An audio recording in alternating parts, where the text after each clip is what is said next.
Ah, we are live. Hey everybody, I'm Rob the Builder. Can we build it? Yes, we can. Ah, hey David, hey Daniel, and hello her ladyship. How are we all doing?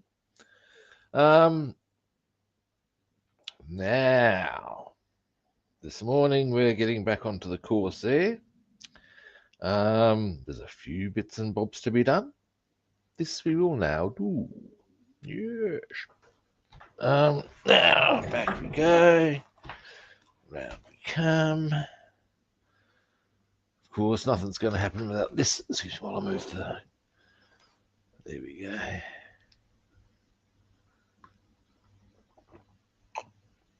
Oh, fuck yeah. Now, back we come. Oh, my.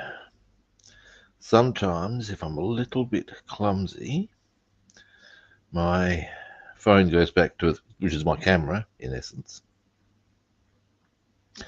goes back to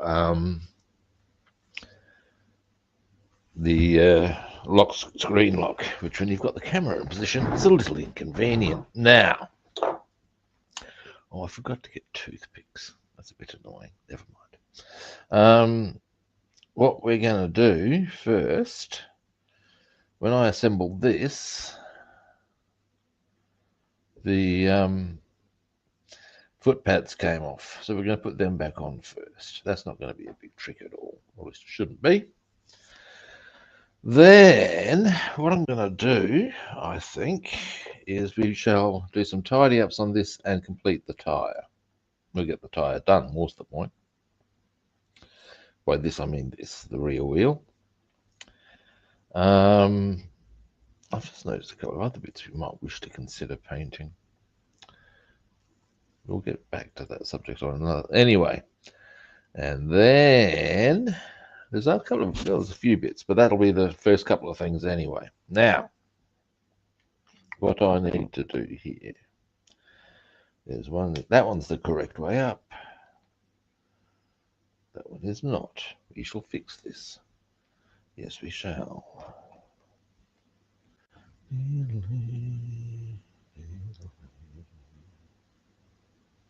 Oh. Now, that's the correct way. It was the correct way, Rob. What were you doing, boy? Now. All right. We shall go here. Here. Now, something I might want to consider. A pretty significant build-up of glue there.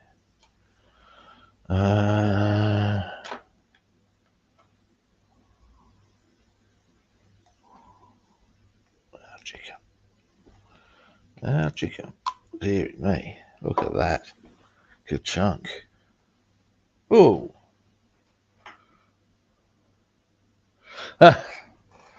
Well, I figure Saturday's not, well, being my Saturday, it's not normally a day I'm on. But I figured, well, I'll let you know when I'm not going to be on. May as well let you know when I am going to be on. Yeah. But you're welcome. Now, we'll pop that there. There. And we'll go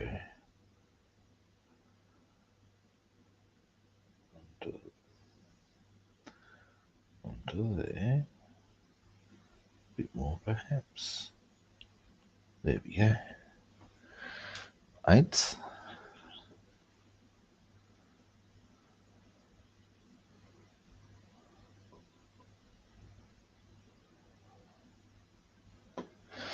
Und 2.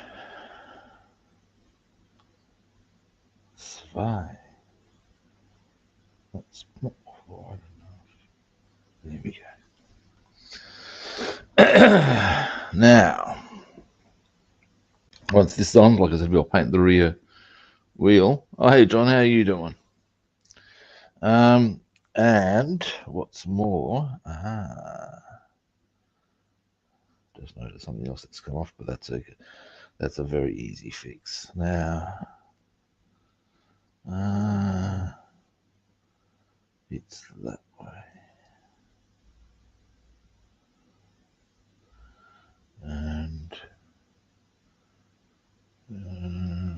No, Rob, that's...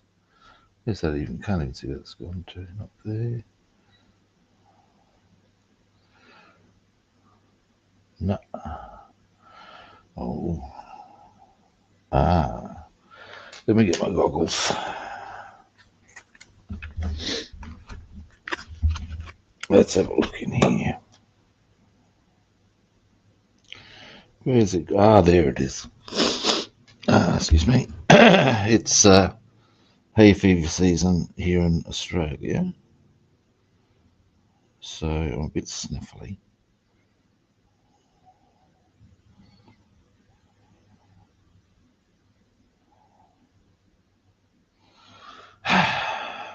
Do I wish to just go for the glue stick? Tempted. Oh no.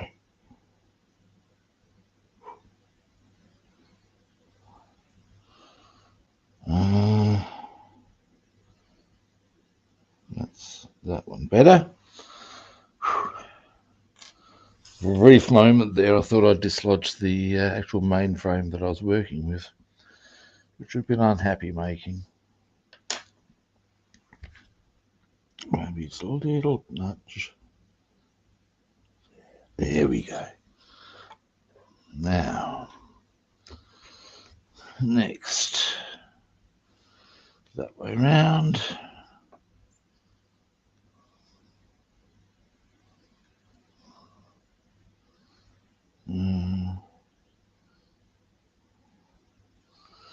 Almost right.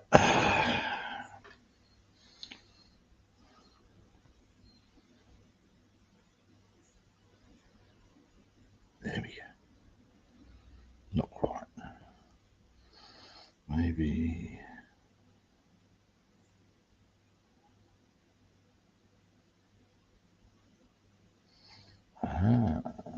Sorry guys, I'm concentrating a bit, so I'm not very conversational. Alright, this one needs to...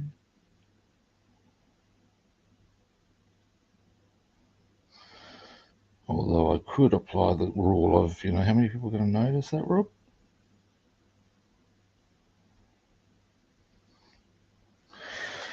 It's pretty good. Alright. What I've been...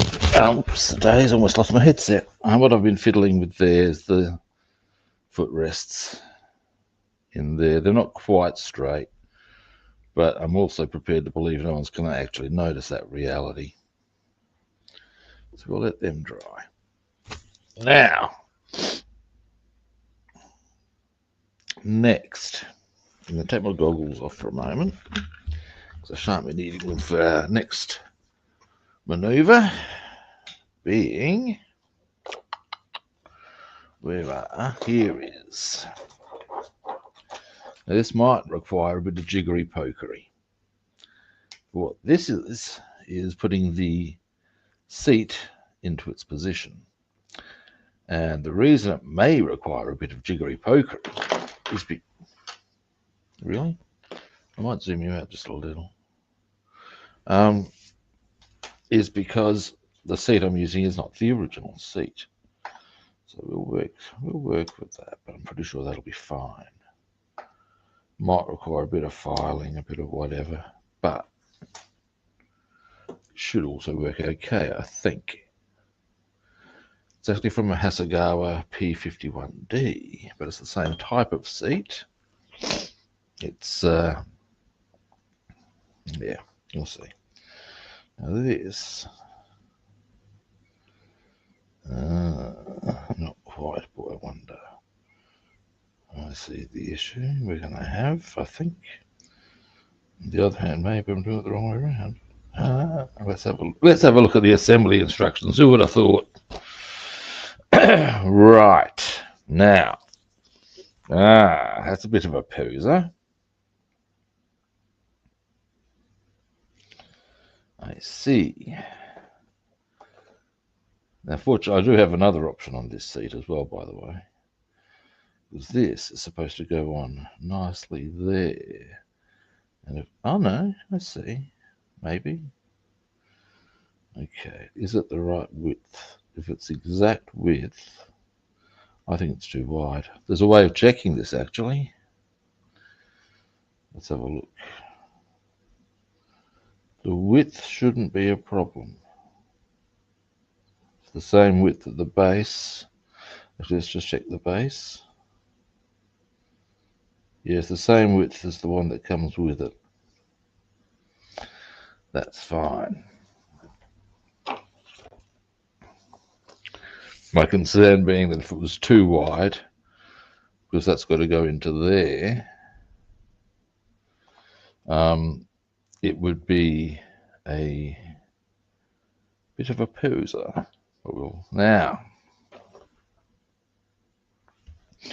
something I was thinking of as well. Now, the question will be here. As you see, there's supposed to be a frame, and I've lost the original seat, and I'm very annoyed with myself about that, actually. Never mind, so this would need to go right there.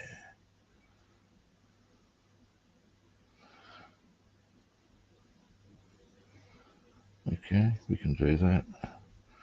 The easiest way I would suggest, although it does also need a touch of paint there, but we can do that later, would be just to go, actually, I wonder if I can. Here's where the things for the seat would have gone in. This one doesn't have them because it's a different mechanism.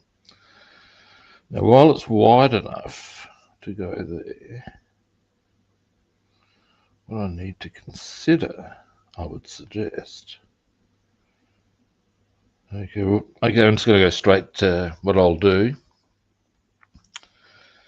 is, and let me just have a quick gander at something here on the height of said seat. Yeah, we should be solid if we do that. Yeah, we're good. So, what we do, file. First, we are going to quickly just file off some paint that's there already.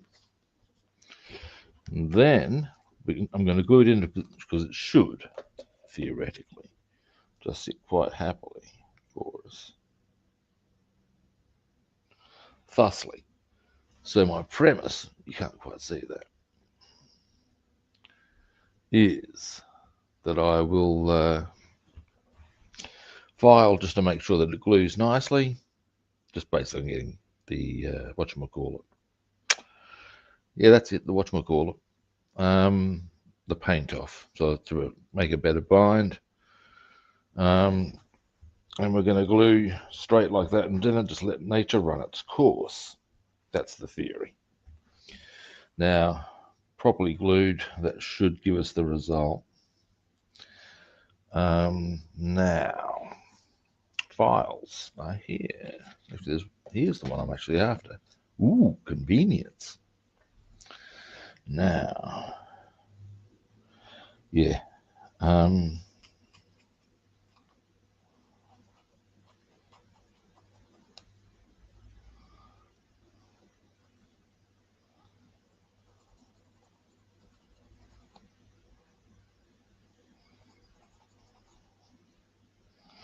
All right. That would probably do it. Now, glue.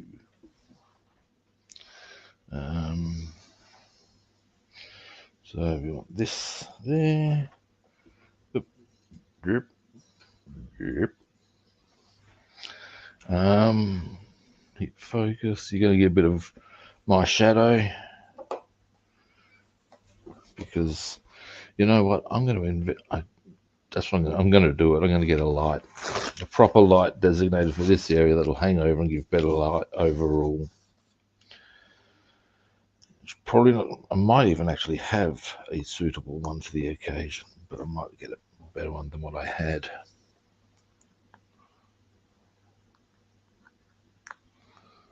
Now,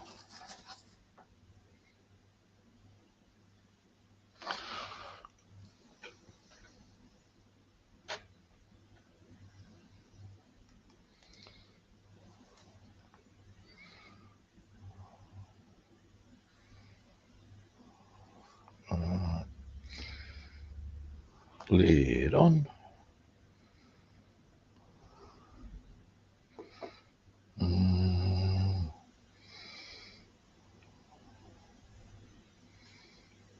Oops, it does.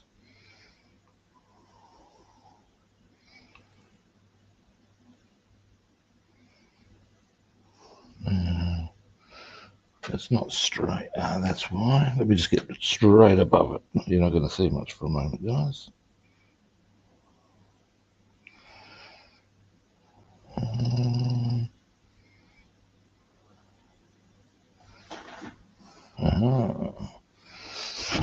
No! Where's it gone? Well, can't say the glue hasn't done its job.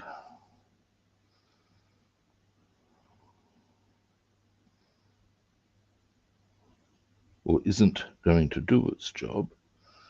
Just need to get that into the right position. So, oh, there you go. You did see that. Now,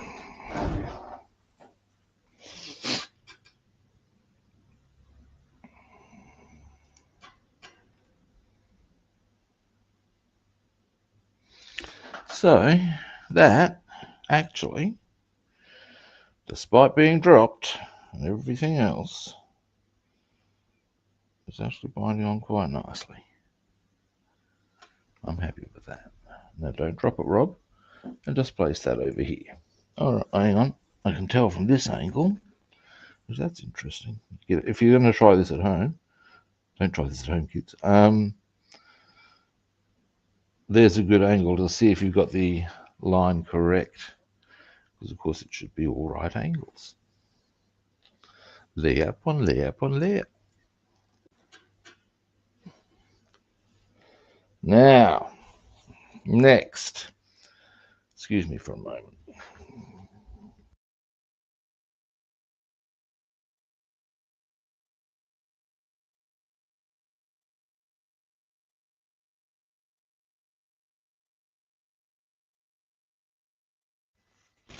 I'm back. Now, next on the agenda, there's a few things, quite a few things even. We shall, that's what I was looking for, Cark Black is the colour I seek. I might need to get it out, I might have it out, I don't know. German field grey, normal black, chassis black, dark grey, oh that's green. Yeah, I think I need to get it out, as the bishop said to the choir boy.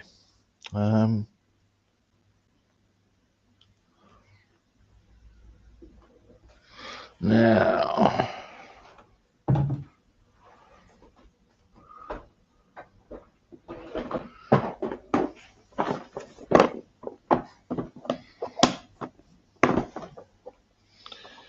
hopefully this will not take us long. I do have it. Oh, here's one here, and Cark Black, come to Papa. All right, Cark Black is my go-to for tyres.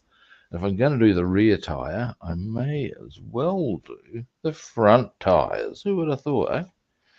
Now, they're around here. They are. Now, oh dear, that's rather inconvenient that they're immediately adjacent to these. What I'm going to do, how to address this? I know how. And in fact, it's possibly a potentially better way of doing it. 2 und 3. All right. Now,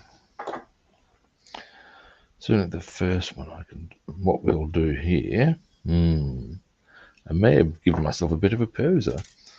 We'll put this here, can I splash that into there? It's not going to work too well. I've made my life a bit hard here, haven't I? Let's see if... Aha! I have a cunning plan. Here we go. This will fix it. Well, not fix it, but it'll help us out. I'll take that right down here. That's good. Yeah, I'll be able to control that well. Now, in the meantime, we also require this little chappy. And once we've gotten the tyre done, in fact, all the tyres done, there's a few little touch-ups we can do on here, and we will too.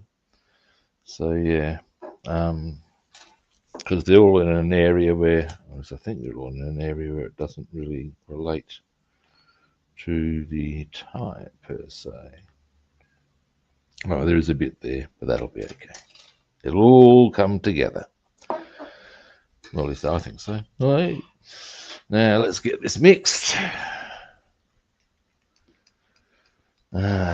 Dee-lee-lee.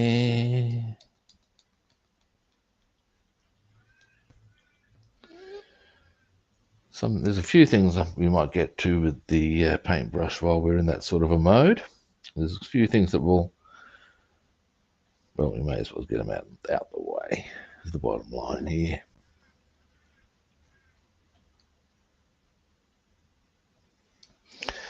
Now,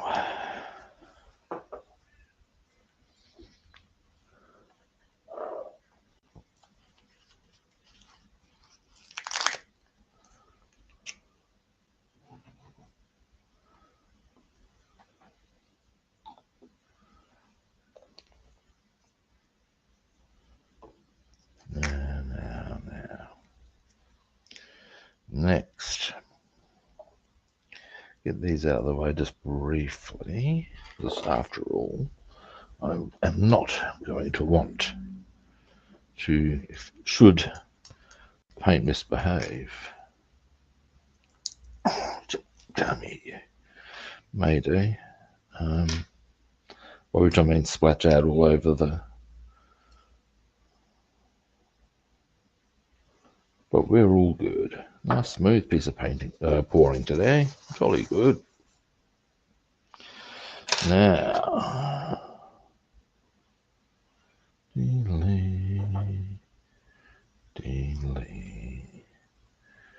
now we'll get our gogs on for this.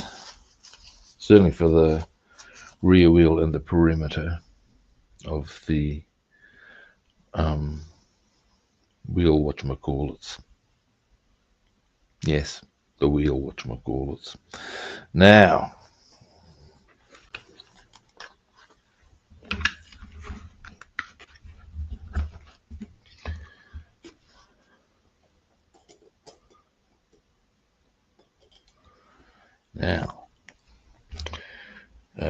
here we go. We'll start with the rear wheel.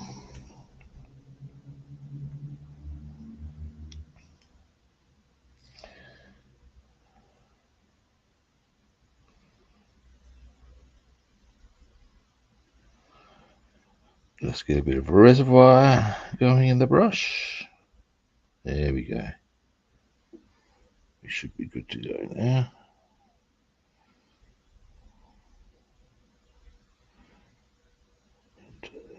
Not quite yet. Takes a while for it to develop a good reservoir in a brush.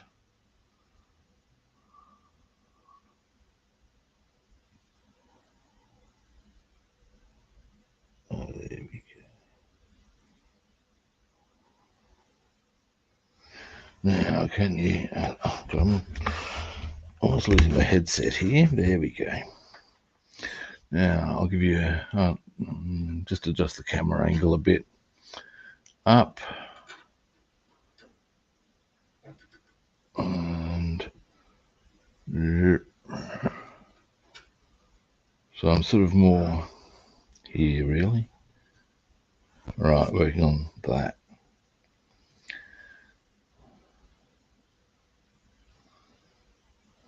Where is it? Ah, there we go. That's way too much in that brush. we go.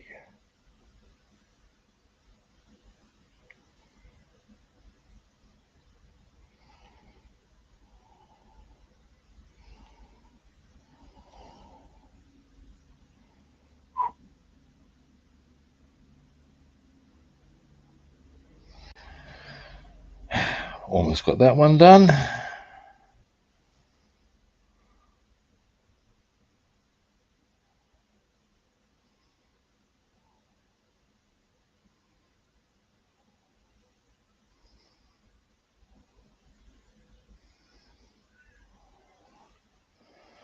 Rightio.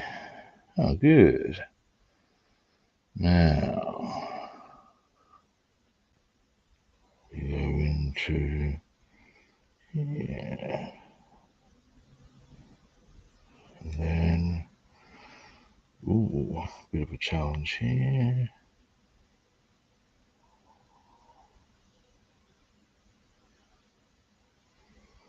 There we go. That will look good though once it's fully tidied up. Now we come around this side, around the outside, around the outside. Well, it's going to require a bit of delicacy.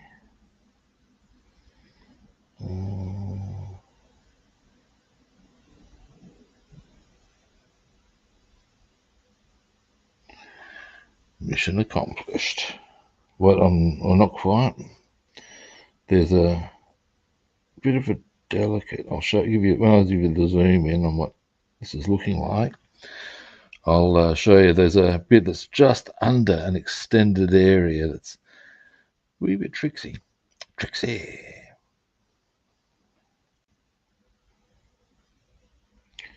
Get a bit more forthright here.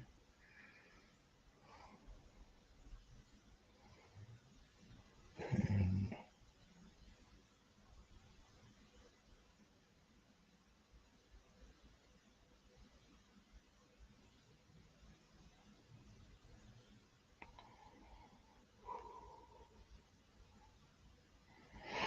whew, almost there. Then I'll give you a zoom in. And then we'll do the front tires.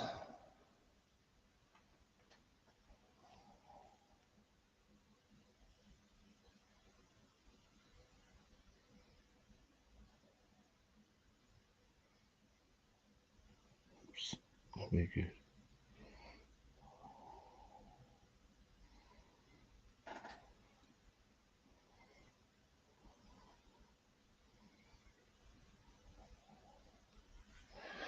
All right.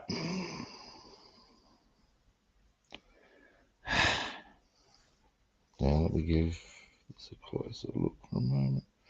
A couple of little spots I can just tidy up just to make sure that they are. It's completed. There we go. All right.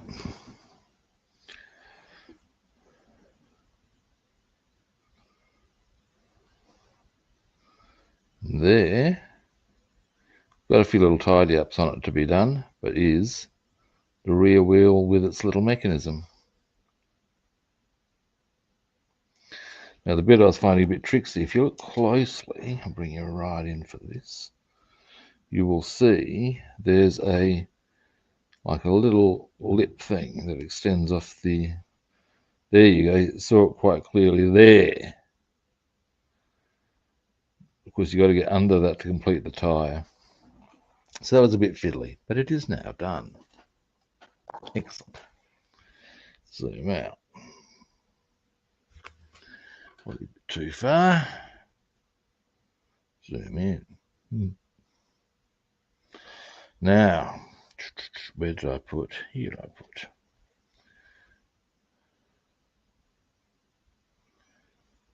Now.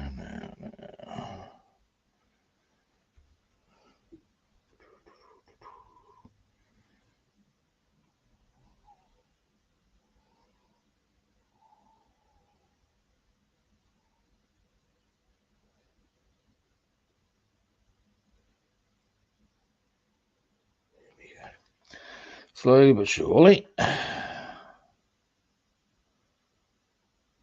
Now,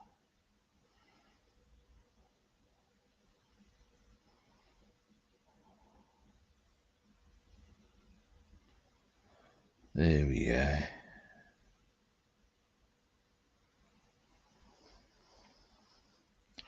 Once I've done all the edges around these wheels, I can start just going to town on it a bit. Going to town.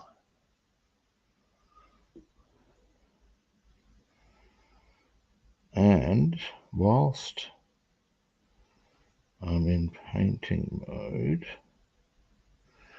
there's a couple of bits I wouldn't mind doing on the engine. Or one engine part, more's the point.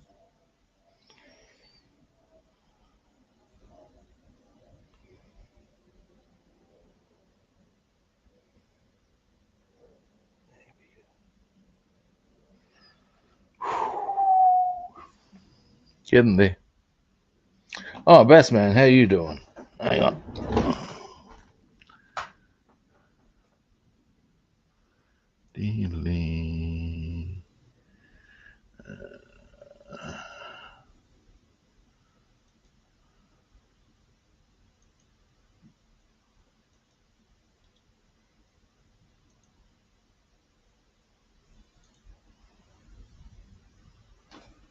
Now, might just hit focus. Give a bit more of a zoom in on the wheels. There. Oh, that's a good angle, actually. Yep, and also forgot. Hang on. Ah. There we go. Hardly hey. Hello, hello. How's everybody doing? I'm doing good. I had a very cool day at the zoo yesterday. Oh, wow. Tell me about it. Well, we got told, basically how the day would run and taken around to the various gates and explained as to how we would approach presenting that sort of discussion to visitors. We got to go to some of the behind the scenes areas. Oh, wow. That was cool because we got taken to a place where basically they do all the breeding. There's a whole stack of trees and stuff they grow that are relevant, and also where they do what are called put together what are called enrichment things, where the animals basically will play with something that keeps them entertained whilst getting nutrition. So, like an example that we were given was they, with the elephants, they'll put what are effectively supersized icy poles with flavors that they like, and of course, obviously nutrients, inside a tree stump sort of a thing. And the elephant will happily play with that because of the flavors, and along the way get nutrients, and away you go. That's pretty cool. Yeah, they also the whole stack of things that goes on behind the scenes that's really cool. With the breeding program was interesting as far as, obviously, when they say that they would try and work with another zoo about with a tiger. When they do that, they actually have to check the lineage to make sure he's not too closely related. And basically check, and that way consist or develop basically what is, I guess, called genetic integrity. Wow. Otherwise, so yeah, it's a thing. If they're too closely related, it can't happen.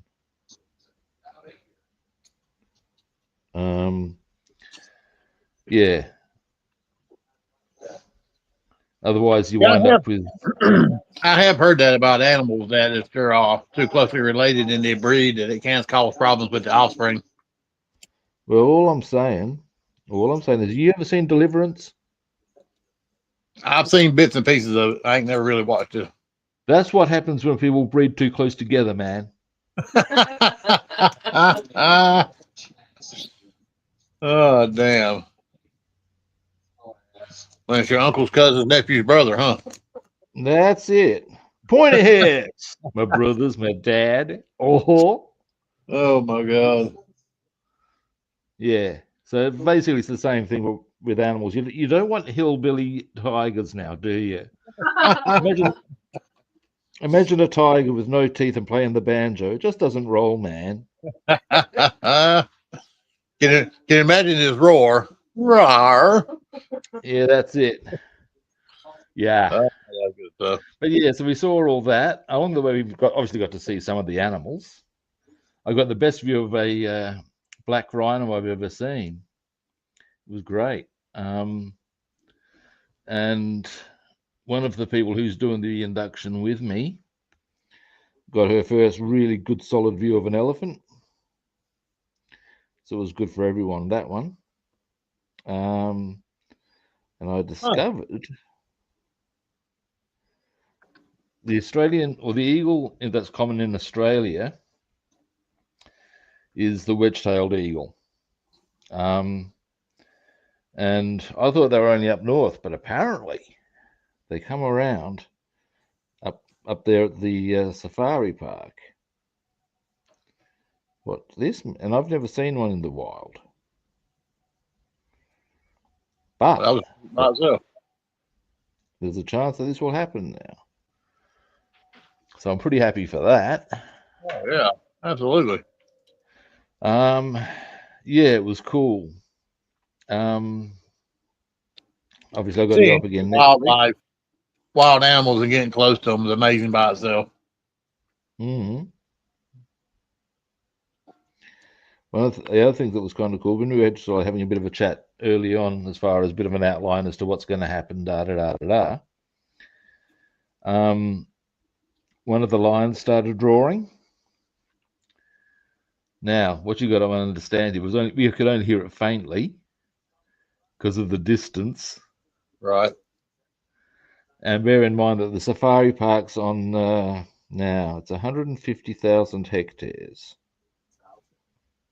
I'm not sure how many acres that is, but it's a lot. Yeah, that's a lot. Absolutely. And ultimately, a lion's roar can be heard from 5 miles away. Yeah. And I don't know if this one was how many miles away this one was, but he was quite put on quite the performance. He was. You gotta say that's pretty cool. Absolutely. So yeah. Well, you're gonna really enjoy this.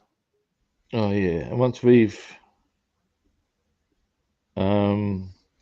completed the induction, we only need to go up. I mean, we can do more, but at minimum once a fortnight,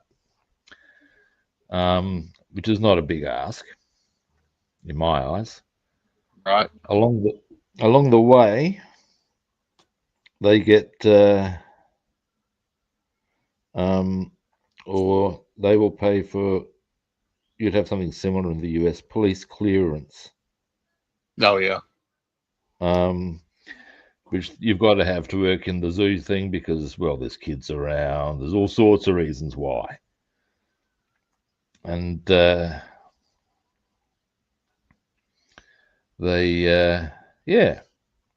but they're paying for that. All right. Which is no bad, which I'm not unhappy for, because when it comes to my business, it's not going to be a bad thing to be able to say, well, I have police clearance in any given circumstance. But it does make you look like Mr. Clean. Yep. But yeah. Now, on a completely irrelevant note, here's a question first, and I'm pretty sure I know the answer. Would I be correct in thinking that you're familiar with the safe handling of a firearm? Oh, absolutely. Yep. Hunted for many years. Yep. No. Now, there's a reason why I asked this question, and I saw a thing on Facebook, and had actually been made references and had checked it all out. Apparently, an immigration ICE agent basically went to break a window in a car to apprehend, and I say, used a load and used a loaded firearm to do so. what the hell? Yeah, unsurprisingly to anybody with a functioning brain, the firearm discharged, injuring, yes, the suspect, but also a deputy sheriff. To be sure. And you got to say, congratulations, you're a fucking idiot. Fucking moron. If my understanding is that there's law enforcement are supposed to have a tool for breaking windows. Well, we're talking about people who've been put on onto this duty by somebody who goes around shooting puppies.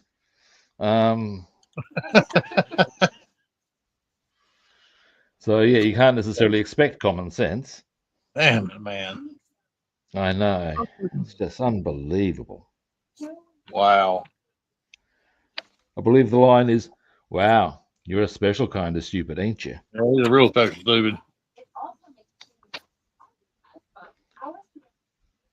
So were the But two yeah, were they fatal? I mean, did they survive or I believe the injuries were not that sustained, were not that bad, but it's not really the point.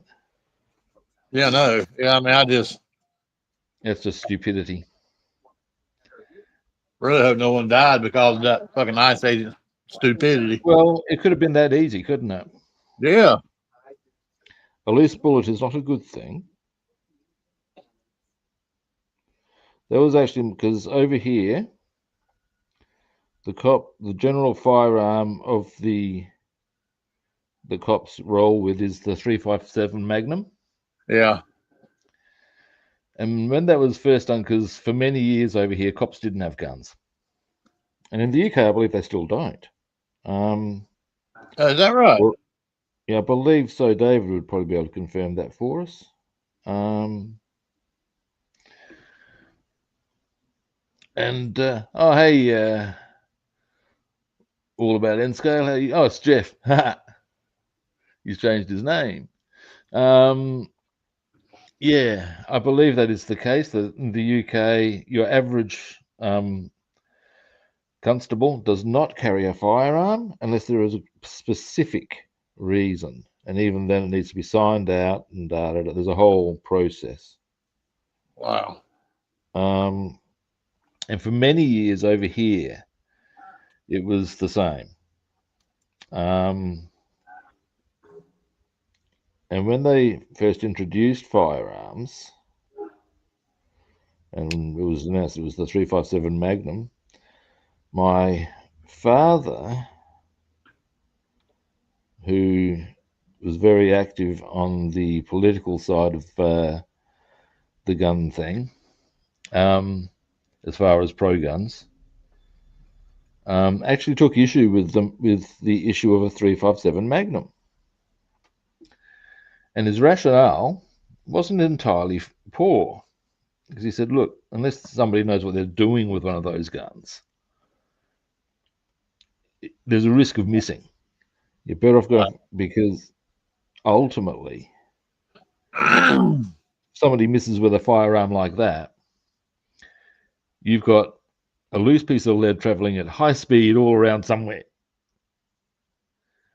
And he said they'd be better served going for something quite light that used correctly could still drop someone. Yeah. And there was a certain logic to that because a misused firearm is a dangerous idea. These are realities. But yeah, apparently not in the eyes of the bozo who thought it was a good idea to use one to smash a window. Yeah, Go because figure. they can actually discharge at nothing. I remember when I was younger, when my dad was, he always had a gun. He had a 357 or something. Yep, And yep. there were twice that his guns went off while he was cleaning them. Jesus. Yep. Yeah, you see, this is the thing, isn't it? You gotta be so careful with them. I think most law enforcement around here, they use Glocks. Glock. That's a classic firearm, isn't it? Yep. A Glock 17 9mm and a Glock 45 9mm. Huh. But yeah.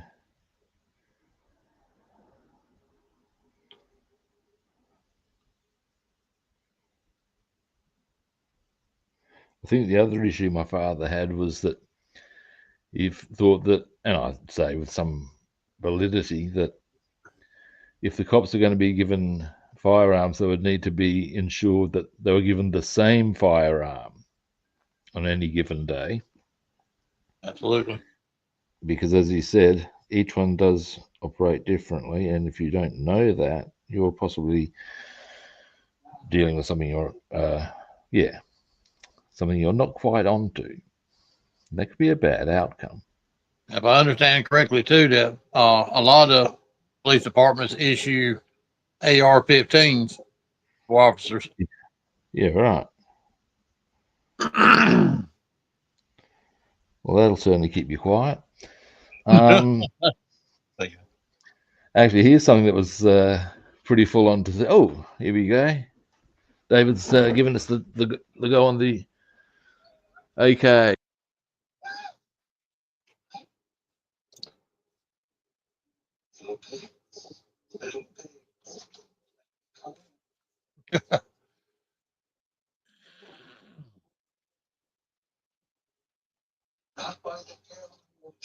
Here we go. In general, in this in the UK, the general police are only armed with spray. There are constables with training in quick response cars that have firearms, and the Ministry of Defence police forces are armed, but the general constabulary are not. So yeah, And now they're armed with a mace. yeah, they've got spray, yeah, which let's face it, will certainly slow people down pretty They don't heavily. even give them, they don't even give them tasers. I can't answer. That would be doesn't sound like it. Wow. Now I believe that said, Now the when police here, crimes are they committed carry in the UK, I on. believe there's less use of firearms because they know they can get away with that. You know what I'm saying? Or at least they're a lot more. What's the word? I don't know if circumspect is the right word. Yeah. If you're robbing someone, you're not like exactly circumspect in the first place. Oh, yep. Here we go. Yeah, they do. Okay, now here's where I'm at with the. How am I going to do this? Like that, I reckon. Where I'm at with the wheels. Oh, they look good. Yeah, now what I'm thinking is that little inner area, the very central thing, I'm going to do bronze the way I've done all the other bolts. Oh, that's gonna look real good. So that won't take long to do. Now, but yeah, when I was in Thailand, obviously the cops there have guns, but more when we were going to the Grand Palace, the guards there had armor lights, casually out into the public. And you think, dear Lord, nothing to see here. 7.62 mils of no fun. Um, Damn it. yeah, but it's a different society. To them, that's perfectly normal. Wow. One thing I will say for Thai police as well, though, is they have quite a nasty reputation. I don't know if you've heard. They do have quite a reputation for being a bit rugged and a bit nasty and, well, even potentially corrupt. But I got to say, when I had interacted with them, they were very nice to me. Well, I think it's all like, I mean, even you agree with this, it's all in how the people act. I'd say there's an element of that, yeah. Yeah, because now I have come to learn that police officers, my dad being one and my wife's dad being one, state capitol police here in Raleigh, that they are just They just want to do their job, kind of mate. assholeish. They are. They just want to do their job and go home. Well, I'm talking about off duty too. I mean, even Yeah. I don't know if it does something to them in general or what. It would. Like, It would. I can state that as a bouncer for a while, and not so much now, but for a while I had some pretty serious anger issues. Because you get in the situation where people are always attacking you. And I've got elements of PTSD because of it.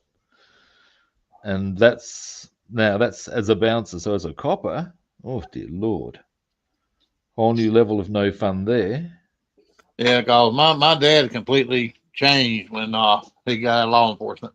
I mean, got out of training and become a police officer. His whole demeanor changed. Yeah, it's a pretty full-on thing to job. Now I'm looking for something. I'm not finding it. Give me a moment. But yeah, it would have to warp your perspectives to some degree. Actually, there's a bigger reality here. Now where? I hope I haven't left it over the other side of the room. I'll be annoyed if I have. Now he has told me some horror stories about some of the calls he's been on. Oh, mate, yeah. He went to one where a man committed suicide in a van, Oof. put a shotgun under his chin. Oof. And then he went to what a hell of a way to die. I know, right? And then there was another time where a guy got hit by a train. He actually had to go pick the guy's top lip and mustache out of a bush. Oosh. Yep. Yeah, that would do things to you. It would have to do things to you. You would not be normal if it did not do things to you. Yeah, that's the whole thing right there, Yeah. I developed a fair slice of sympathy for coppers when I started bouncing in the street over here that's got all the shit on it is Hindley Street. And I bounced on there for a total of 4 years. And I used to see the shit the poor buggers used to have to deal with. I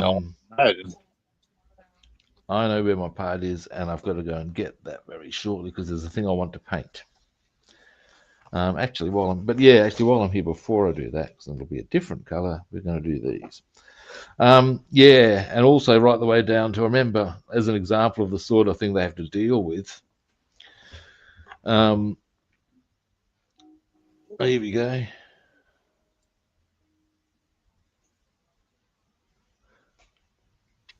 Jeff's discussing, I think that's with reference to the Ice Age shooting people, but yeah, the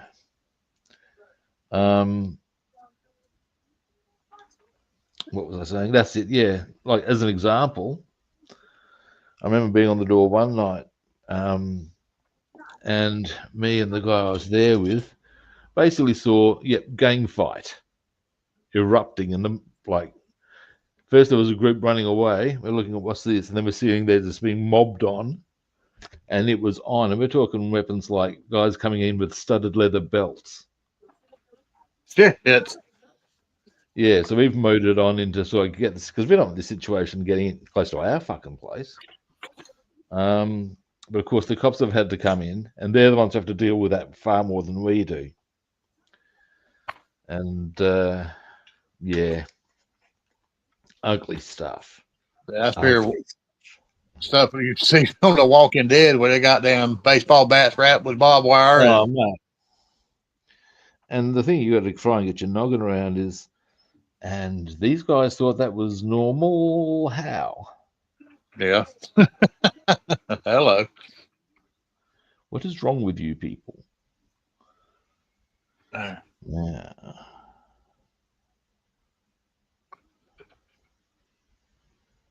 Oh, there we go. Boom, shakalaka, like a wop, bamboo. And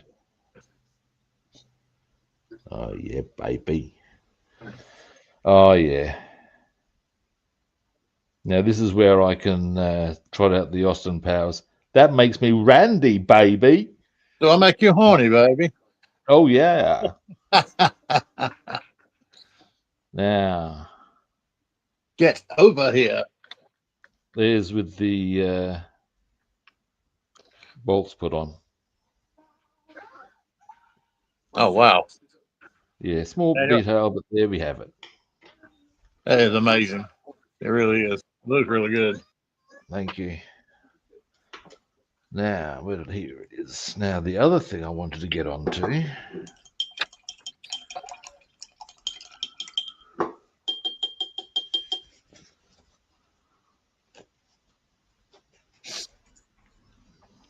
Now, ding. I'll be back in a moment. I have to take my headset off. No worries.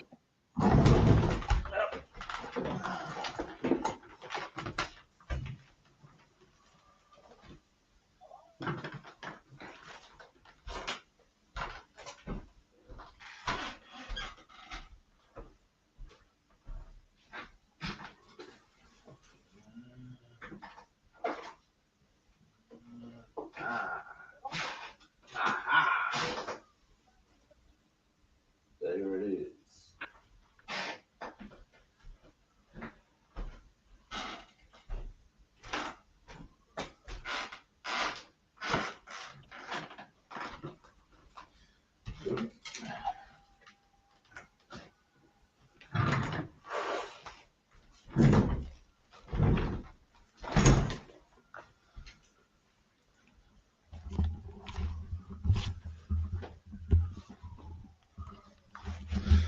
Now, what it is, and we've got to do both sides and get it all done in one go. Also, hang on, let's just the strongest side. We'll go this way. Is this engine plate. I painted this partly well. I need to do this side as well. And I want to do these because when it comes to the engine cowling, as you'd probably be aware, Bassman, you've got options here. You can go either flat or open. Yep. I'm going open, and obviously in doing so, what I want to make sure is that should these be visible at all, that they look good. So I'm going to paint them. That's what's going to happen. Now, that's a plan. I'm indeed a man with a plan.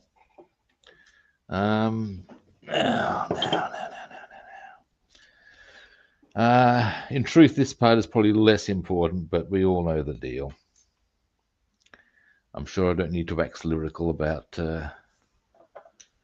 why I'm doing it.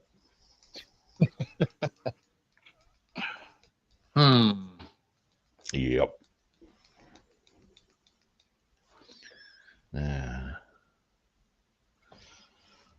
So zoom in. Well, it's finally actually turning cold around here. The mornings are about 45 degrees. Well, oh yeah, right. Well, the weather in Australia is curious at the moment. Locally, as in where I am, it's actually returned to being kind of wintry. What the hell? Yeah. Meanwhile, over in New South Wales, the east coast, which is obviously quite a distance away, but being the size of the country we are, um, they're experiencing their hottest October on record. Really? Yeah. So there's something going on there as far as environmentally. None of this should be. I agree. As to That's why it is, as in why it's manifesting in this particular way, um, who knows? I'm not a meteorologist, I believe, is the dudes who deal with this. It's a curious thing.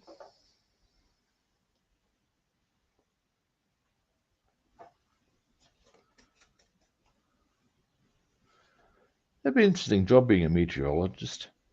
I think it'd be kind of cool. I mean, if you could get your there's one we watch on YouTube, Ryan Hall, and he's more accurate with his weather forecast than what you see on TV. Yeah, right. But I think some of these guys on TV, they kind of just stick their damn hand out the window and they look out the door and go, "Well, it's going to be cloudy today with a chance of rain." Now, yeah, well, here's a What? bit of humour for you on the weatherman front, and it's this. Have you ever? I may have mentioned to you before a guy on YouTube called Aussie Man. Aussie man. I don't think you have mentioned him. OZZY man, one word though. Aussie man. Anyway, and he doesn't take himself. None of his stuff is serious, or at least not much of it. He did do the most serious he got was when he did a reaction vid to Elon Musk's Nazi salute maneuver, and Oh, shit. and I can't say blame the man for getting a little bit serious about that. No, true that. Uh, actually, I've done this the wrong way around. I should do it that way then.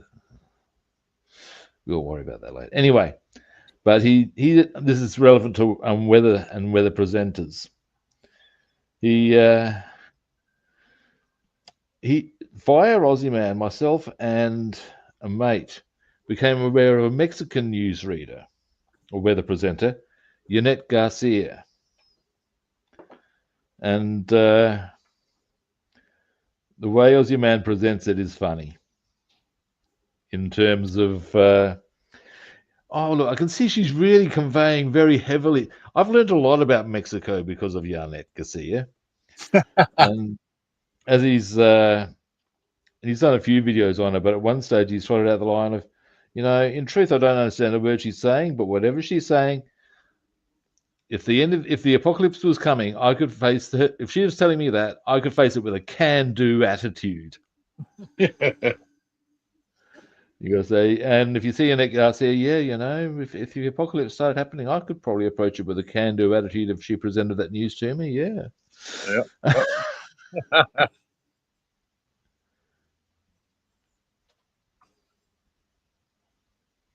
He also did another one where apparently he was looking for a new bathing costume, new swimwear. And the way he assessed this was by watching a fashion parade with all these obviously with models and the whole very skimpy bikini sort of style. Yeah, I don't know if I could wear that one. Yeah, it was good.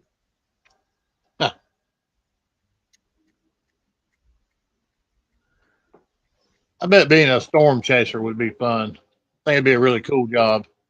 That would be freaky, kind of scary. Yeah, I think But that'd be. hey, a lot of funky jobs would be scary.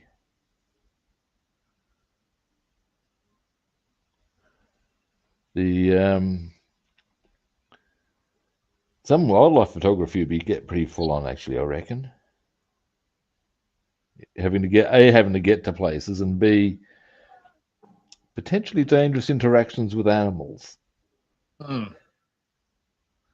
I know there was. I can't remember the guy's name, but there was an animal handler just got killed by a tiger. Yep. You hear about that? Read about it? No, I haven't heard about it, but yeah, it happens. Look that up real quick, honey. Who's that here in the United States? The animal handler that got killed by the tiger.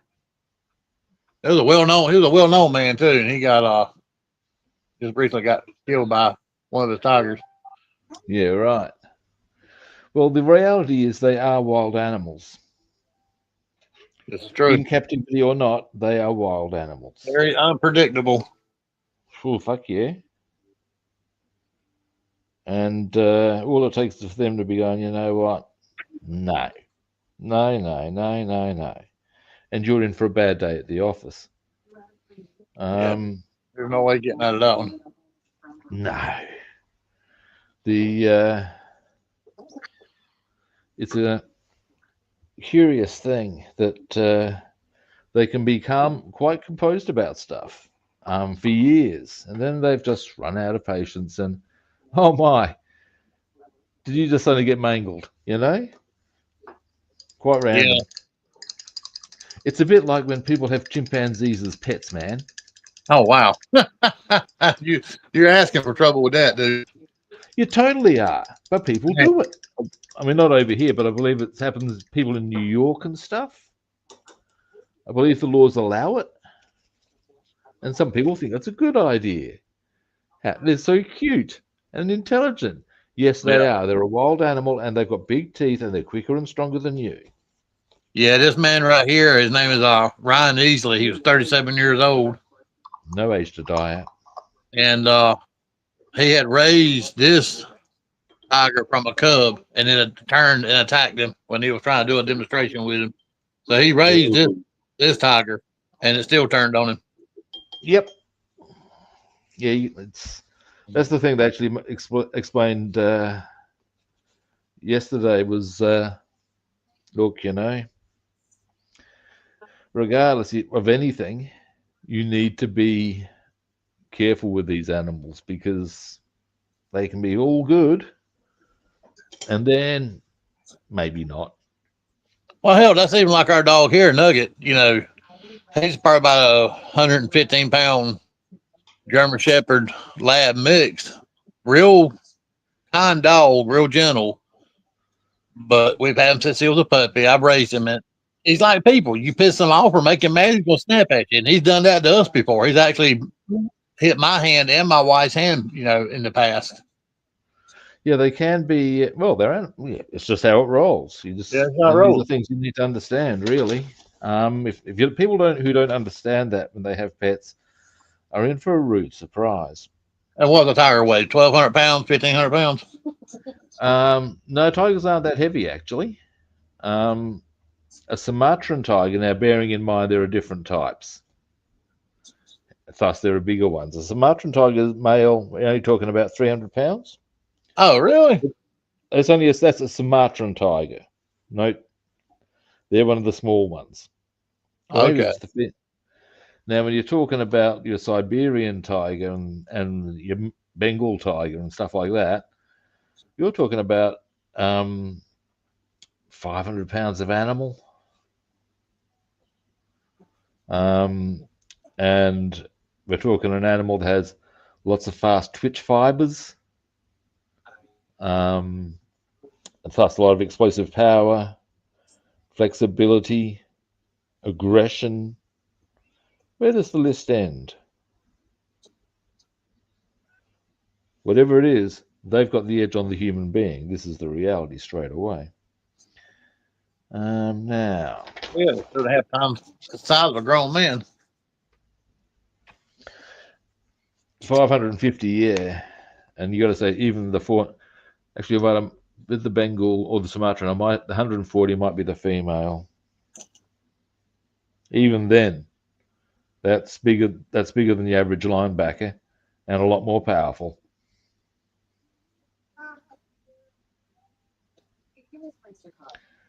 Yeah.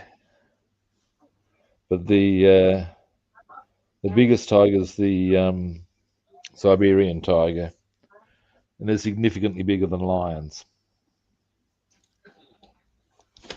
So yeah. Can you pull that thing back up like that? Damn, the tigers. That's a good way. That way I might have my stats wrong. But Yeah, man, killed. I think his tigers were white. See what they were?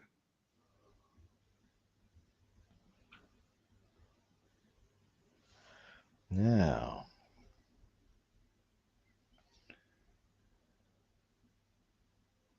what I wouldn't mind doing, whilst I think to, is some of these clear parts that need to be put, get the surface around the edge of. That will give that a bit of time to dry. And actually, you know what? I think I can get onto this already if I just raise it up like that. There we go. Now I'll do this side with the this color. Boom. Here's an thing about this color of utterly insignificant information category, but okay, it's called tinny tin. How one tin can be tinny and the other not, I do not know. We'll leave that there. We're being put out by Vallejo. They've got the Spanish word there, which is hoyolata. Hang on, maybe it's. Oh no, that's right. Anyway, and the on one occasion I thought, well, if that's tinny tin, what does hoyolata mean? And it just says tin. So why is this tinny tin and not just tin? Yeah. These are the questions I have, people. These are the questions. Why is it baby blue? Well, that's right. Sky blue. Well, that I can understand to some extent. Medium blue. Why can't it just be one damn blue? Well, yeah, there are so many variants. That is the thing, isn't it? It's quite remarkable as to how many variants there actually are. I know, right? Um, So I was reading into it, and the Siberian tigers, the females actually get up to 700 pounds or larger. well, I was way off on my stats then. Because I was kind of curious because the tigers this man's got, had raised were huge. I mean, they dwarfed him. They're a big animal. Fucking huge. They would go anywhere from 660 to 700 pounds and upwards. There you go. Okay, my mistake. Yeah, that's why I said 1,200. I was way off as well. I must have been thinking about the Sumatran ones. But oh my God, man! Just even still, one that damn big though. Yeah, that'll still do you a pretty big nasty. Yeah. Now, you get a good view of what I'm doing there. But maybe not. Hang on. Yeah, there we go. Yeah. Tigers, I like a number of the big cats for various reasons. And one of the things I like about tigers is that to me, they are the perfect martial artist. Powerful, agile. They've got that arsenal of claws that will do you a major nasty. I love them just for that reason alone. Yeah. I view the panther and the leopard, and indeed, it must be said, the jaguar, as the perfect assassin. Oh yeah, jaguars are beautiful. Jaguars watching them do their thing is amazing, and they'll wait and wait and wait, like any good assassin. And then when the time is right, see you later. Yeah, any cat stealthy. Oh, they're beautiful to watch. Stealthy, yes, they are. I saw footage of a leopard, and it was quite amazing as far as it was on a road, and it had stealthed up to sort of one edge of the road, and it actually what it was doing quite clearly was checking out some prey and what its options were. And it's fully reared up on its hind legs, almost like a human, Oh yeah, yeah, just to yeah. have a good gander. It held there quite well for a while, and then it's decided now is the time to drop back down and maybe nudge a bit further up. And you think, wow.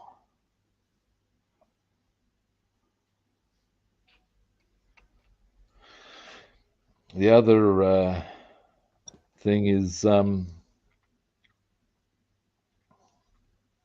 one thing I've seen leopard do as well was on one occasion, and this was on a David Attenborough doco. There's this, there was a leopard in the tree, and these antelope, it was a hot day, the old antelope were not going under the tree. A young one did. And as they expanded the camera from the young one under the tree, and there's this leopard just looking at it and watching and waiting. And you could see that it waited until the antelope was completely calm, completely relaxed, feeling secure, and then just dropped out of the tree and broke its neck. Yep. To then took it back up in the tree. Yeah, I watched video of them doing that, and that's amazing. It's awesome. Carrying that dead weight up that tree like it was nothing. And then I've seen, and you've probably seen this one too, footage of jaguars leaping into rivers and just driving their teeth straight into the brain of a reptile. Oh yeah, yeah. There's nothing being done about that. Nope.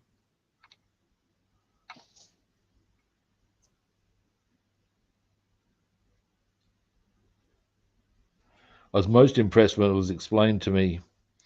There was a guy, you may not have seen his programs. He's a bit like Steve Irwin, except in this instance, he's English and a bit more sane. Don't get me wrong, he gets plenty close to what's going on, but not quite as close as Steve Irwin. Yeah, Steve Irwin was a character, dude. Oh, look, he knew his shit, and he was just unlucky with the way he died. Yeah, it very was. It was very much so. But mad as a cut snake. That's undeniable.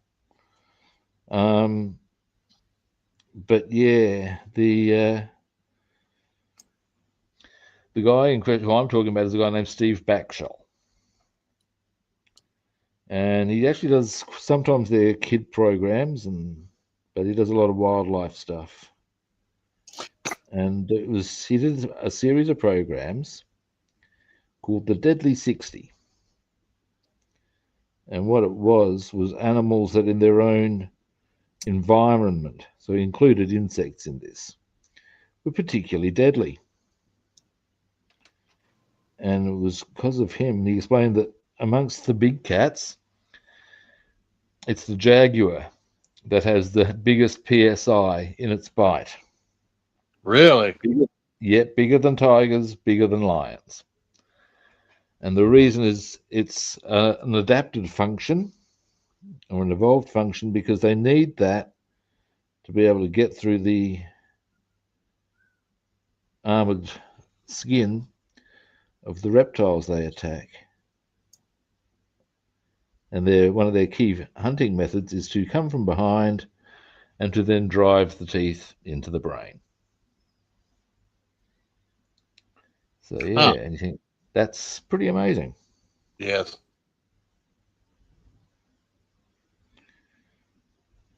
Now, of course, there's a lot of people in the contemporary world with whom that would be ineffective technique because they don't have a brain in the first place.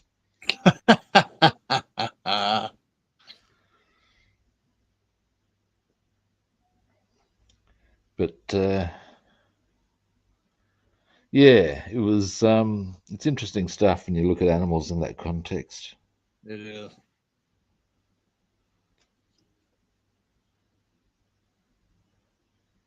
I remember once because he was looking for hippos, and he was in a kayak, and he became aware that a hippo was looking for him and coming for him. And the camera crews had to give him directions as to which way to go to get away from the hippo, and then get the hell out of Dodge.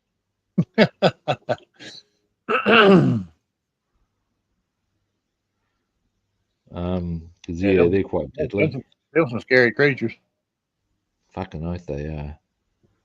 I've seen footage of one of a poor crocodile, and there's a phrase that you'll rarely hear employed. Let's not be shy. Making the error of getting bailed up by, I think it's 5 hippos. Holy shit. And as they're hammering it, eventually one's just had enough and just bites it in half. Damn. Just savage. But yeah. Bad day at the office for the croc to begin with, just by getting in that position, you got to say. Yep. Hell, and hyenas, they're fucking some mean ass animals too. They've got an incredible bite as well. Yes. It actually goes through bone. I was at the zoo one day when they were feeding the hyenas, and they gave them whole chickens. Really? Yep, just whole raw chicken. Damn. And as the hyena would just pick it up, and you'd actually hear the bones crunch, crunch. It's like, fuck. That's an animal with strong jaws. It was something to hear. Well, this is a member of the bird family, buzzards. You know they have They'll do it. They're pretty impressive. They can dissolve bone. Their acid in their stomach is I forget how many times stronger than like car battery acid. Wow. Yeah. But they need that, of course, because that's ultimately they're going to be cleaning shit up. Without them, you've got a very messy environment. Garbage men are important, you know. They are. And they are nature's garbage men. Nature's garbage men, yep, you're right. Very important function. Now, here's that part of the engine I was been working on. Oh, wow. That looks really nice. Thank you. And that's the bit that will, if that with an open and they look in, that's what will be seen. So I've got some degree of backup on that, if you know what I'm saying. Now, moving right along. Let's see. Now, was there any other painting I wish to get? Yes, there was. Yes, Roy. Now, that day that me and my son watched that Cooper hawk eat that dove, he ate the whole damn thing, bones and all, which birds' bones are hollow anyway, you know, but I didn't know that hawks could, like, devour complete wing bones and leg bones, and I didn't know the body was capable of dissolving stuff like that. I wouldn't have thought so, but things you learn. Just because we don't think so doesn't make it so, if you follow me. No, that's true. Yeah, because we went out there after he left, and there was only one little feather left of that dove he ate. Wow. Yeah. But circle of life, that's the way it goes, you know. Now, here. Yes. Oh, yes. Oh, yes. Now, we're going to do a little bit of tidying up there. And there. And Yeah. Then this is very almost done. So we're going for dark grey, being dust. All right.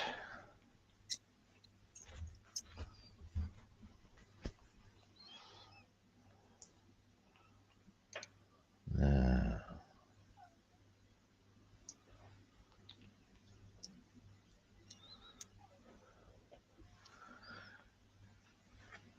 yeah, I'm never seen birds of prey actually having a mung, but yeah, I've seen plenty of them doing their swoop and nail thing, and that's pretty cool as well. Oh man, yeah, they're so precise, so accurate, and it's happens so quick. Oh, the prey's got no chance.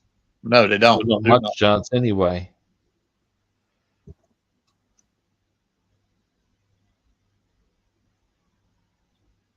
I didn't see this hawk get this dove, but I have witnessed a hawk a couple of years prior. I watched him fly through the tree, pick up the sparrow with his feet, and land behind my barn. And bless his heart, you could hear the little bird hollering as he was, doing what he needed to do to it to eat it. Now, I believe the line there for the dove in question is indeed a song title. Too much, too little, too late.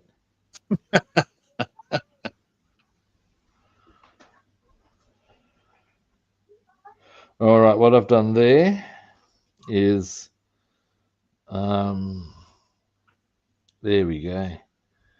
So I've got a little spring and a little crack it, or the tops and bottom of the spring mechanism there. Wow, that looks really good. Now, on this side, it's all good. Now we need to do a little bit of oily steel there. I need to correct a bit here. Almost done.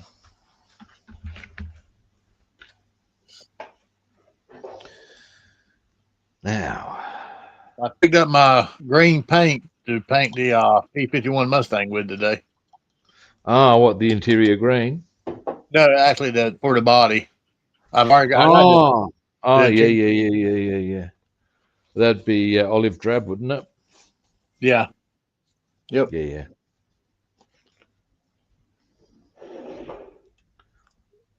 I've got the yellow already and the gray. I just didn't have the green.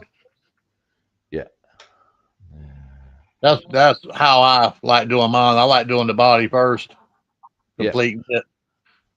Because if the body turns out well, then I can proceed with doing the rest. The body messes up on me, it kind of puts a bad taste in my mouth. Yeah, I can see how you'd feel. You're feeling positive about that, so therefore you feel that you can migrate along. Yeah, I get a body done. It motivates me to do better on the interior. Now, where I wanted to go was just there.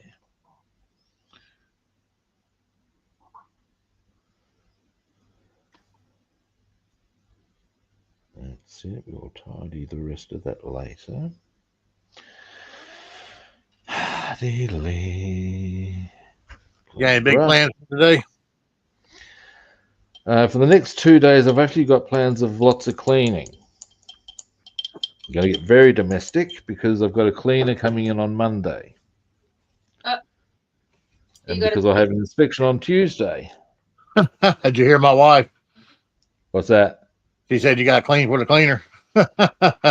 Well, the premise is by getting at least the place in some sort of an order, their job will be easier and ultimately cost me less. Oh, you got a point there. I didn't think about that. Yep, that's true. I want to make sure that I've got the floors clear by the time they arrive. In terms of the things I put under my desk, I want to make sure they're out the way so she can just come vacuum through there without having to worry about that shit. Right. Stuff like that. And of course, when you're talking about an entire apartment, that can come to quite a lot of stuff. and it's just little things, but lots of little things, and I want to make sure they're all done. And it may be that it takes me no time at all, or it may be that it takes me quite a while. But I want to get onto that just so as it should be in my eyes, if you know what I'm, or at least ready to rock and roll. Right. Along the way, I've got to do a whole stack of research for my website on a few things, because I'm looking at doing some courses that, because the suggestion was put to me, if I'm going to be doing self-defense classes, and also given my background and stuff, I might be doing well to see if I can hook up with a local organization that deals with people who are the survivors of abuse and all that sort of thing. Now, I do have a qualification in this. Oh, wow. I got a domestic violence response certificate. Really? That's really cool. Now, I got that a while ago. What I want to do is first make sure, do I need to renew it? What other courses are on offer? Because all of this cumulatively gives me the option to approach and say, well, I can perhaps help people reestablish their self-esteem and feel that they're not going to need to go through that shit again. Yeah, that's really good that you're going to be doing that, offering that, because I couldn't imagine what them poor people have gone through. Oh, some of it would be horrifying. And again, it falls into the category of I don't understand it. I don't want to understand it, because if I understand it, I'm halfway to getting my noggin around it, if you see what I'm saying. Yeah. It's like a whole stack of bad attitudes. If you can get your mind around why it's happening, then you're halfway to doing it yourself. That's my opinion. Now, what was the other thing I wanted to paint here? I've done that. It's all coming together. There was something else. That was it.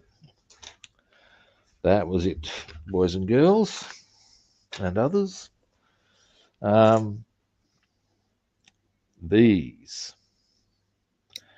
I want to do the edges with my surfacer, I do. Now, I need to decide or find out which canopy to use by the looks. There's two separate ones. Let's find out. The big line that whenever it came to let's find out, I used to share a house with a guy who, in such circumstance of employing that as a phrase, would usually press, and he must have got it from an ad at some stage, I would suggest, but he would preface the comment with chlamydia. Let's find out. Damn it, man.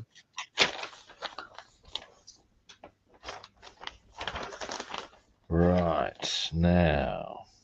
So let me ask you, so back in your young days of going to school, did your teachers have paddles? Did you ever get a paddling?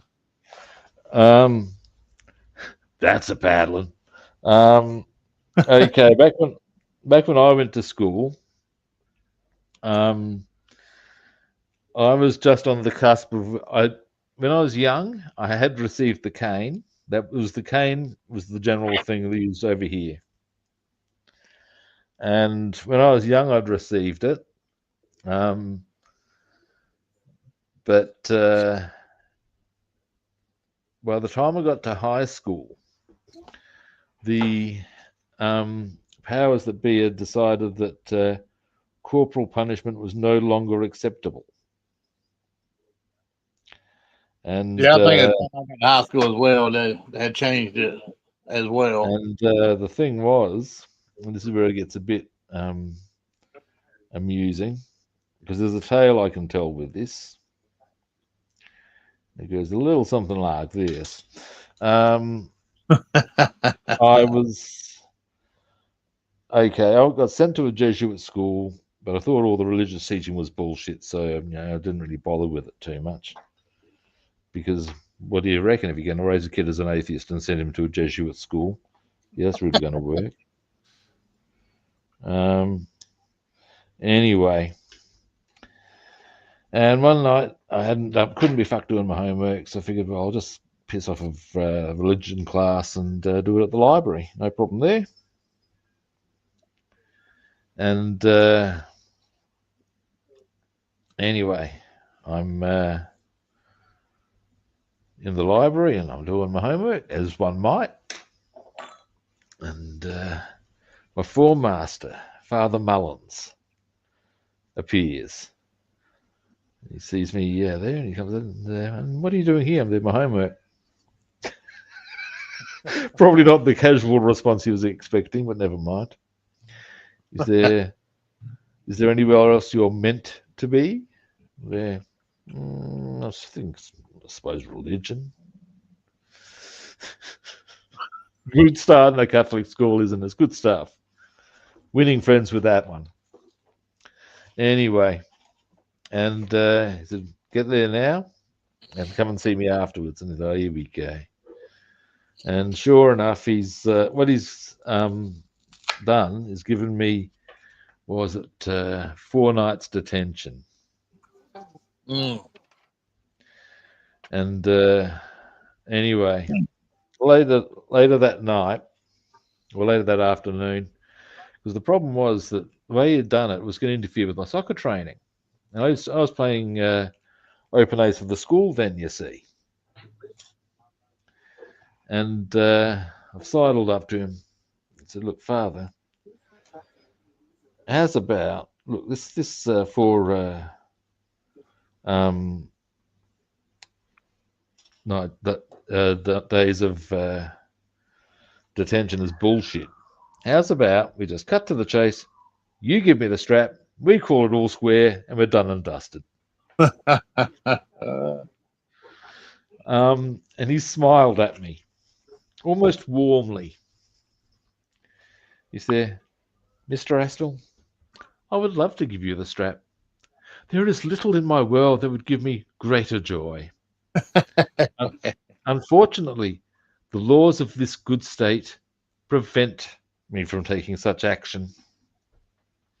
I will, however," because he understood the situation, basically he arranged my detention such that it did not interfere with my soccer training. And all I could really figure was, well, that's probably not an unfair response. It's a very measured response in many ways. So I figured, well, that's fair, and I wore that. So my gym teacher took his and went down to the shop class and drilled holes in his paddle so it wouldn't have wind resistance. That's funny. Yes, sir. I've heard kids out there many a time. Oh, that paddle just wearing that ass out. And then my female teachers, they had a ruler and they would take your hand and bend your fingers down and pop through your palm. Ouch. There was a teacher at where I did, or one of the places I went to primary school, because I went to 3 different places all up. And look, frankly, she shouldn't have been a teacher. And I say that largely because on the grounds of looking back, I'm not entirely convinced she liked children. Shit. Which is a bad start if you're a teacher. Yeah. And I remember I was sitting on the other side of the room, and this kid wasn't paying proper attention. Now, let's face it, it's a primary school age kid who, and at that point, your odds of getting undivided attention are pretty small. And there's ways you deal with this. Her way of dealing with this was to get a meter-long ruler, a meter is 3 foot 3 inches, and slam it so hard on the desk that it shattered, and then to bollock the kid out for causing her to break it. And you've got to be saying, "You've got some issues you may need to address there, lady." Wow. She was quite a nasty piece of work in many ways. Yeah. Apparently, because I first got diagnosed with epilepsy when I was at that school. And when she found out that she would be teaching me, she actually bailed the headmaster up in the staff room whilst my mother was in that staff room and basically took issue with having to teach me. I can't remember what the exact wording was, but it was pretty fucking offensive, I believe. Yeah.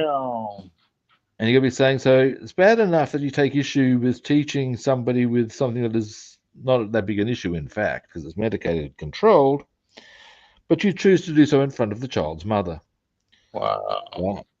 Yeah, I think she was a bit of a piece of work, just quietly. Huh. But hey, not my problem. Certainly not now. But yeah, it must have been hard for my mum to work with her. Oh, absolutely.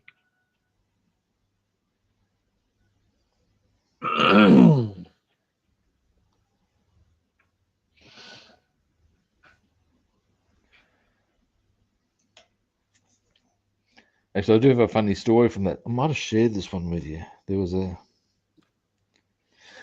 that school had some pretty fucked up things. That was the school I was at when one of the kids got done for murder before he left primary school.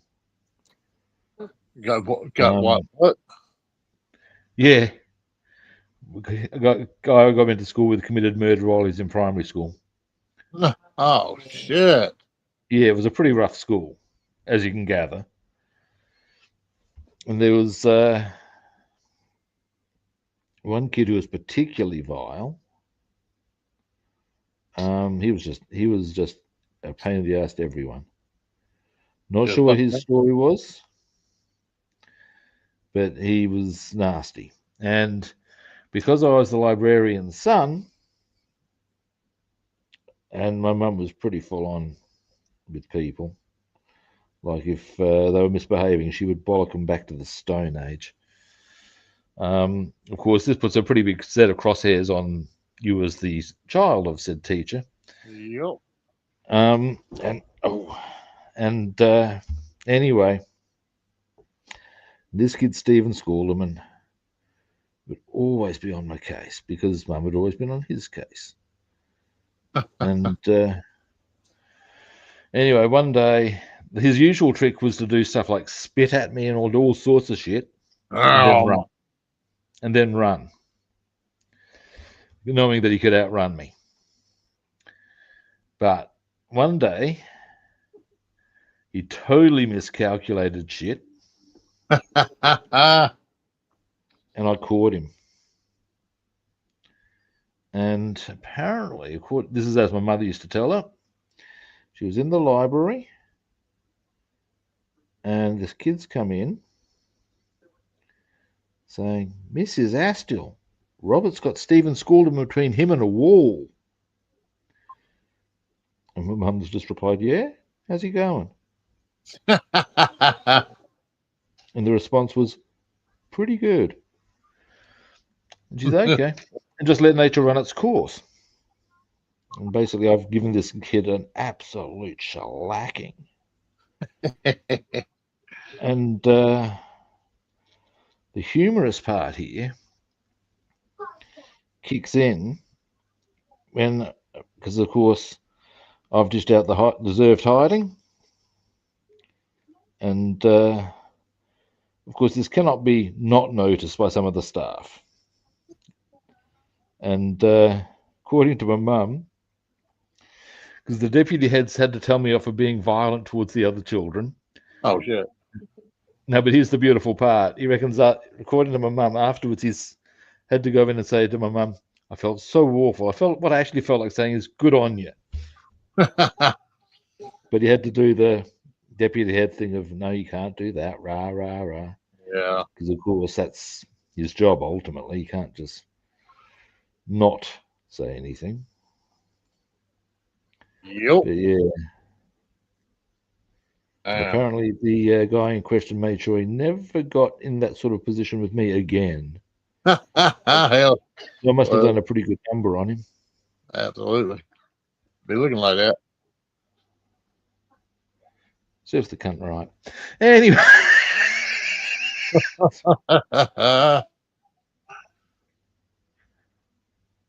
Yeah, 9 times out of 10, bullies are just a bunch of pussies. They're a bunch of they've got their own issues, and they're just not. They want to deal with them. That too. You know, I reckon this brush is just a tad wide for what I'm trying to do here. I'm going to get a slightly finer one. Just want to get the canopy ready to rock and roll. We are very close to being able to get all this together and then onto the main paint job. And I'll probably start doing that the day after the inspection. Aha! Because then if there's any fuming, because then if there's any fumes, she ain't gonna smell them.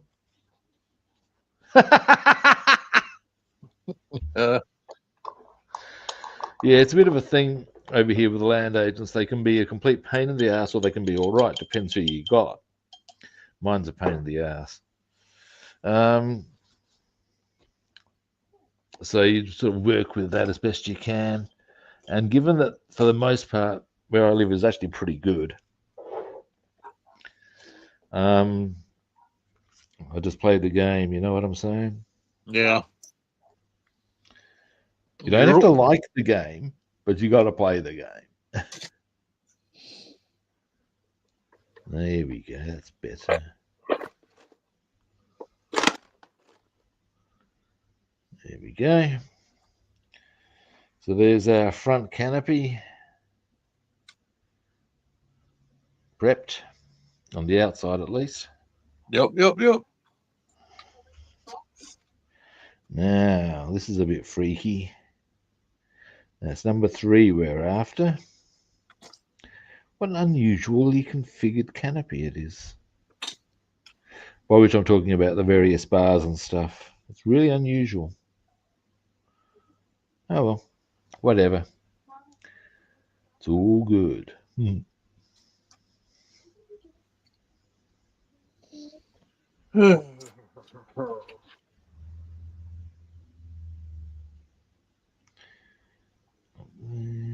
Did you work on your Mustang yesterday, or did you work on the Corsair? I did a little bit on the Mustang, and I was going to finish it, and then didn't quite roll the way I did, and I glued the canopy on. But I've since realised I can get what I was trying to get to happen yesterday to happen with a slightly different approach, which I might get onto in a minute. Because once I've gotten this canopy painted, yeah, because I'll show you when the time comes, because it won't be that far away, I don't reckon. And then we'll see what else we can do. Now, I need to hit focus here. And down here.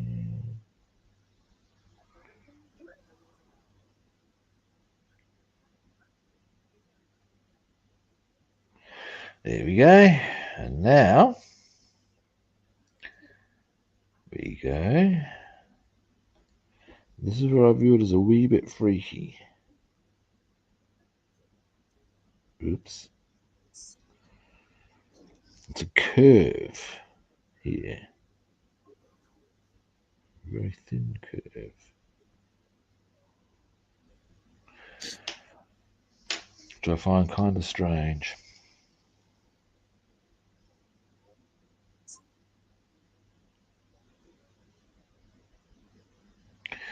I remember seeing on an episode of Bar Black Sheep that the suggestion was put forward by one of the pilots that you use your thumb to cover the sun to see the wings of a enemy plane. And on occasions when I've been driving And the sun's been in my eyes. I've tried that thumb methodology. Does it work? All I'm saying is the guy must have a thumb roughly the size of the Jolly Green Giant. Because I actually needed to use my whole fucking hand. Well, I was getting ready to say earlier when I was outside today and I was out looking, I had to use my whole hand to block up the sun. Yeah. So, yeah, my take on that one is I call bullshit. As to whether you're in a plane, it's a less of a thing, I don't know. But it still sounds like bullshit to me, and I'm rolling with that. That'll work. Now, I go get the damn sticker for my license plate today. $100 damn. 94. 100. Yeah. $94 worth of actual costs. $6 worth of head fuck. That's it. And man, I put it off and I put it off because I hate going up there to that damn place. You're out there lined up outside the door. You're there for at least 30 minutes. I've got to ask, is this the Department of Motor Vehicles? Well, there's the Department of Motor Vehicles. Then we have the license plate agency where you get your tags and stickers from. Okay. The DMV, oh my God, is worse than the license plate agency. Why in the hell they don't get? When we went to go get our son's permit, you have to take almost a full day to go up there. You can't plan that for the day. You have to go to the DMV office. Okay, trivia time. Do you know who works at the DMV office? Mean ladies. My wife said mean ladies. But not the people. That was not the answer. It might be correct. It's not the answer I'm looking for. Patty and Selma from The Simpsons. Yes. That's it.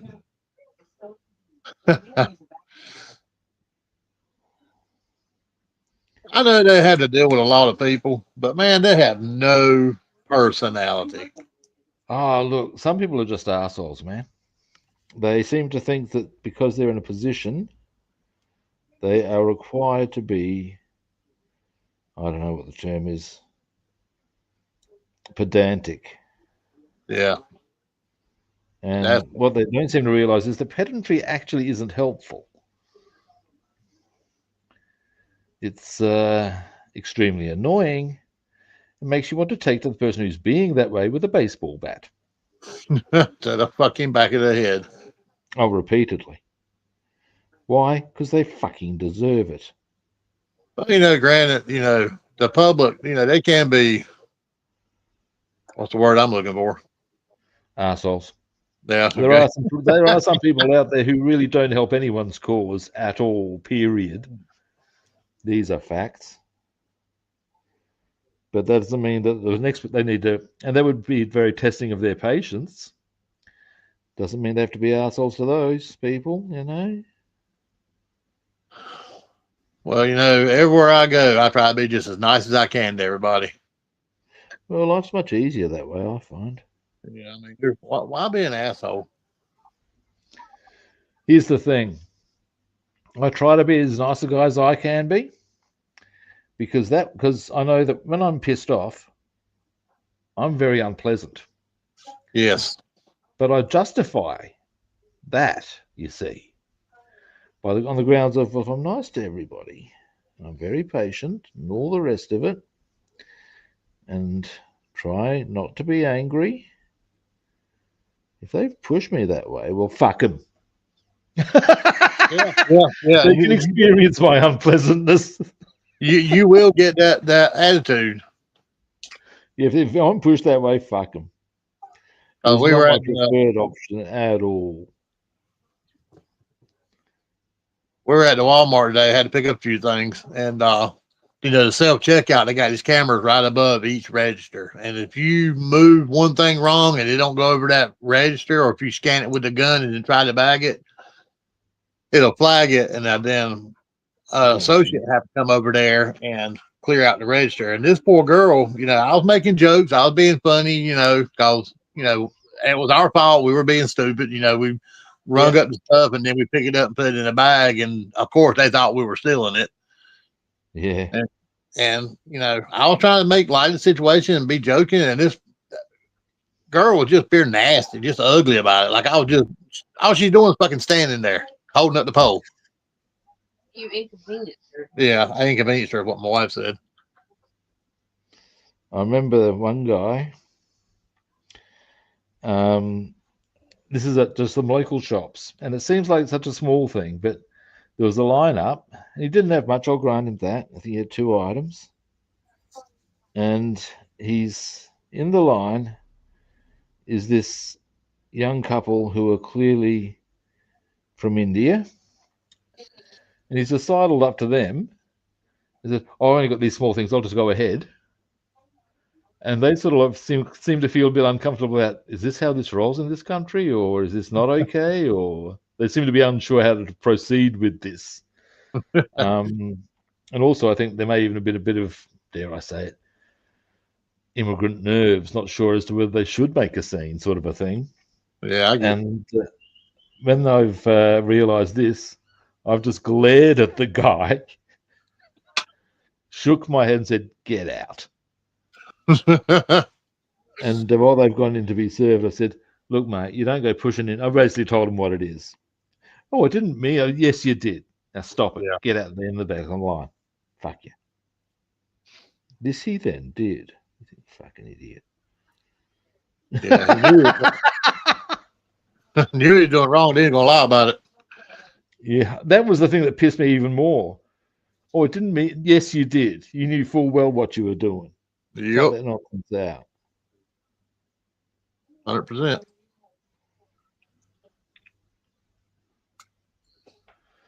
I quote the movie The Adventures of Ford Fairlane. So many assholes, so few bullets.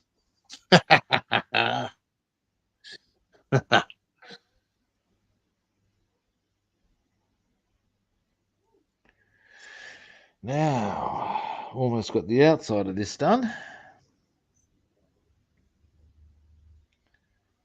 But I'll tell you the truth, though. Sometimes it kind of irks me a little bit, but you never know that, that one person that you're shitty to, if they're going to go out there and shoot your ass on their way to your car. Well, that is a thing. There are some absolute psychos in this world. And, yeah, you don't know what you're messing with sometimes. And that's all the more reason to not go creating problems. I have bad road rage. I can't stand getting behind people that drive stupidly. Oh, my road rage manifests itself in amusing ways.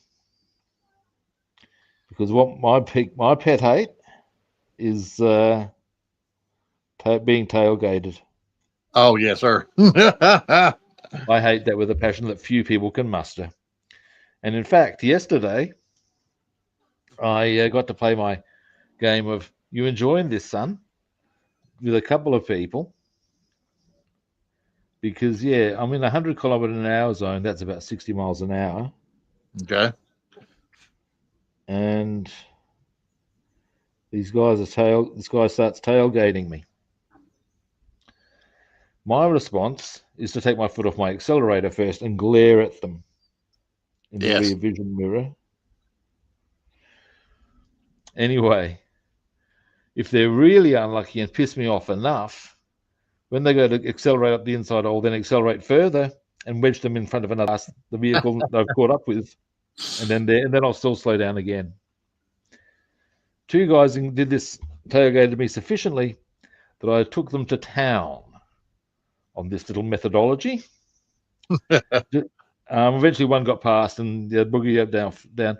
And the thing is, and you'd know this yourself, when you finally get to the next set of lights, they're there. They're nowhere. They haven't gone anywhere. Not that much further ahead. They've just been dickheads. Exactly. Driving dangerously. Exactly.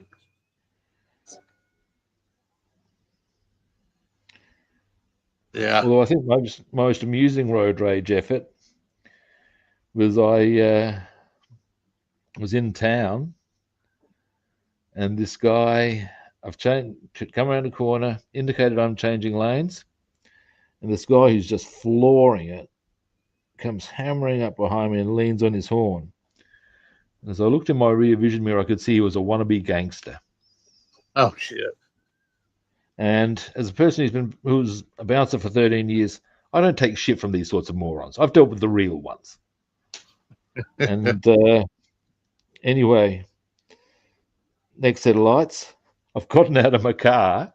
Oh shit. Now, bearing in mind I'm 6 feet tall, and I was wearing big boots at the time, so I must have looked all of 6'3", and that I'm not a small chappy. And I have strolled in a most forthright manner up to his car and bellowed at him, "Did you not see my fucking turning signal?" And he's just looked at me, and I think he suddenly realized, what, isn't this guy meant to be abused? He's no, quite measured response. I think he was quite shocked by that of its own. Yeah, and then I've repeated myself. It was the funniest thing. Mr. Gangster suddenly gone very soft. You think, fucking idiot. He ain't Billy Badass no more, is he? No, bloody idiot. I'm assuming he didn't see my turning signal, but that's his problem. Yeah, he should have been paying attention. Now, David made a thing. His headmaster used to use a broom handle across the knuckles. Holy shit. That's a bit savage. Oh, yeah, that's savage. You're right about that. Wow.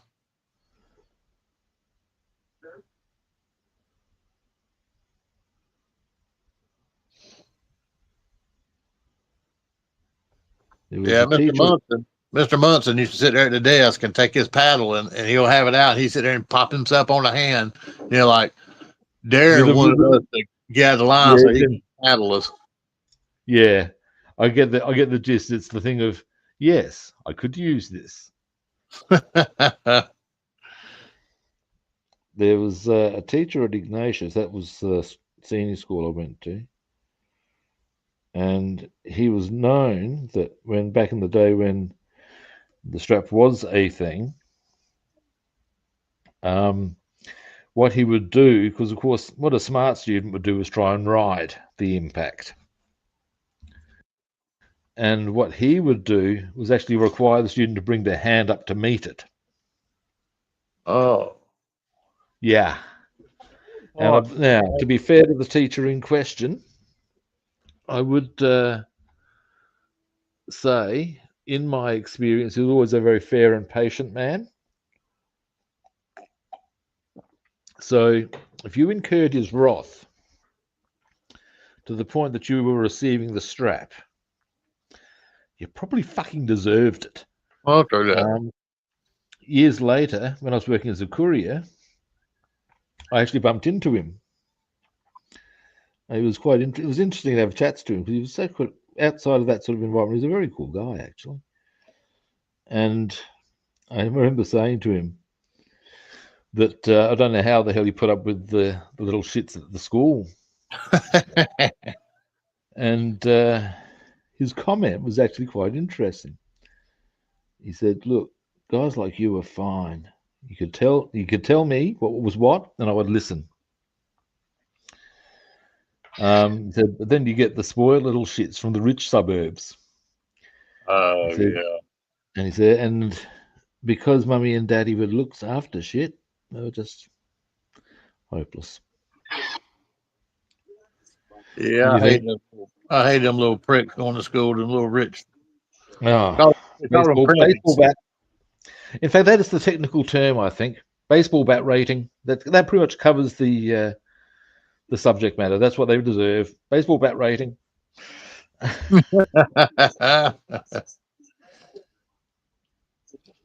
Yeah, we call them preppies. Yeah.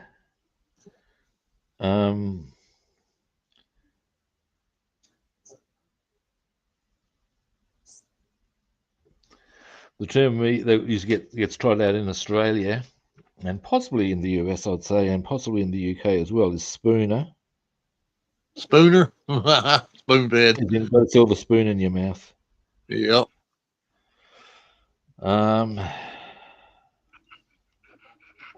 But yeah. And it must be said, not all spooners were bad people, but some of them were just dickheads. Yeah, not all of them were, but yeah, you're right. Absolutely, 100%. I mean, here's an interesting rich kid thing. Apparently, Paul Newman was in basically a rich kid and never went without from any stage of his life. But he was aware of that fact. And that's why he set up his range of salad dressings to raise money for stuff for people who weren't so lucky. Oh, Which I thought was quite an insightful take on it all. I forgot about that. He did have a salad dressing line, didn't he? Still does, I believe. Oh, yeah, Probably yeah. run by the state, but yeah. And Yep. but yeah, apparently he was well aware that his position was not one that everybody was entitled to. And therefore, and you get guys like I believe Warren Buffett's another one. Oh, yeah. Might have money, it doesn't mean they view that as the be all and end all, and they do a lot of good stuff, you know. Right. All right, here's our fully prepped canopies. And a little bit there. Yeah, you're doing sky blue around them. No, they will be, the bottom one will be the light blue. They will be the dark blue, these top ones. I've got to say, as a paint job, this is going to be fairly easy. Yes, it was, actually. Because it's pretty much two colors, no real masking up required. See you later. Yeah, I used the dark blue, the sky blue, and the white on mine. Yeah, I'm only required to use two colors, as we discussed previously, but it's ultimately same shit, different color. Quite literally in this context. True that.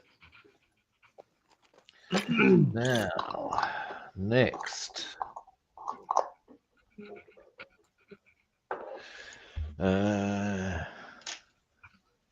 Bam. Clean this. Now, something I might do is get a start on the propeller. Getting a lot of incidental stuff done today, and that's good. Oh, yeah. Because one more session tomorrow, I reckon. And then the day after that, I reckon the fuselage goes together. So that will be good. All coming together. Yeah, and the other thing, of course, is with the fuselage going together, it's not too long before the wings go on, and then it's all pretty much downhill from there. Well, I mean downhill in a positive context, not in terms of it's all going to shit. Oh, here we go. Oh, blessed Tamiya's cotton socks. There's a nice clear line on certainly that one on as to where the depth of the yellow paint will need to go. So we can get a bit of a start on this, I would suggest. Now, colors are currently put away. So let us, we're after two colors here. Aluminium and wrong yellow.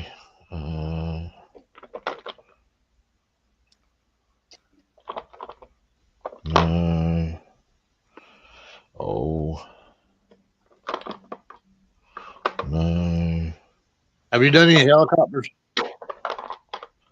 I've been doing some look arounds as far as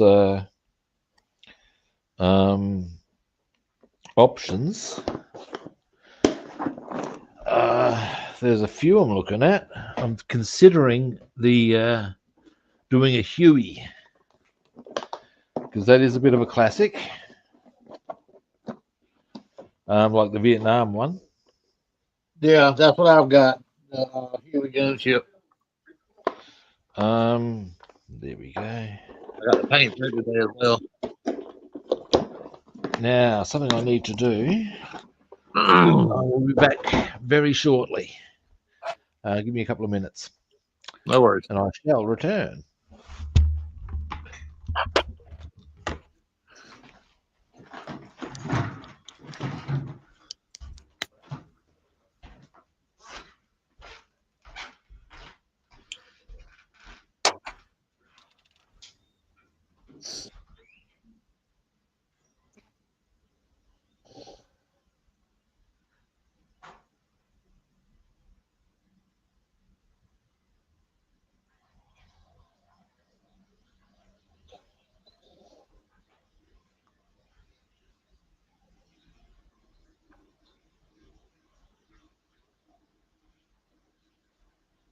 What are we watching?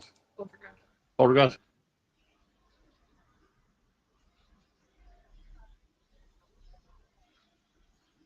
They're here.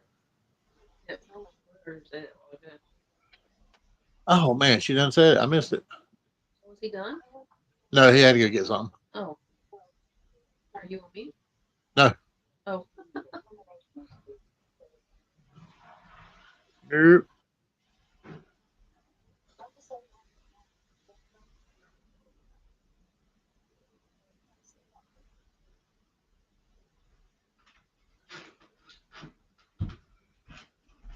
Little ball of paint strong.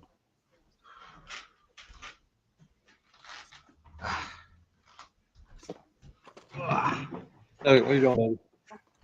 What's wrong, big guy? I'm back. Now, I'll give you a quick zoom in. Bassman, show us what you're working on. Okay. Well, I'm doing a chassis on. I'm doing a 69 Ford. Oh, yeah. I two-toned it. Oh, There's that's the hook sick. for it. Nice. Yeah, it's gonna be pretty nice when it gets done. Work on the chassis of it, Nice. and I got the engine Nice. spark plug wires put on it. Ah. Yeah, there's the. I don't know if you can see it. Came with a little distributor. Yeah, yeah, yeah. Yeah, that's the stuff. Yep. That's what I've been working on. 69 Ford Galaxy. Nice. Alrighty, now what I'm doing next is this propeller, and we're going two colors here. How is that staying? Oh, there. Okay. We're going some aluminium and some yellow. Now, wheels done, so that's all good. Oh, this is getting very close to being, to quote Reverend Lovejoy, ready to rock and or roll. As we country folks say, you're shitting in high cotton now. In the short roads. Now, bam. Come here, you go. Come on, open. You know you want to. There you go. I find it kind of curious when I'm the person who puts the paint on, and then it doesn't want to open.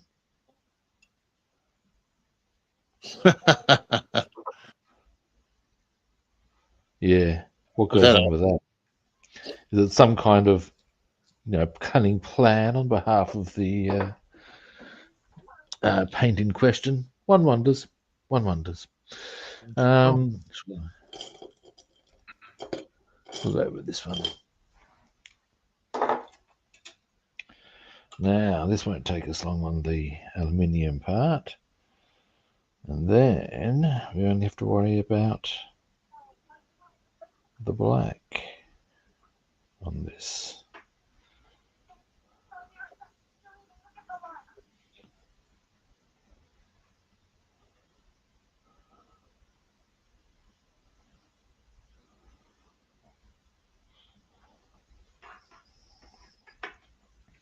One thing that's good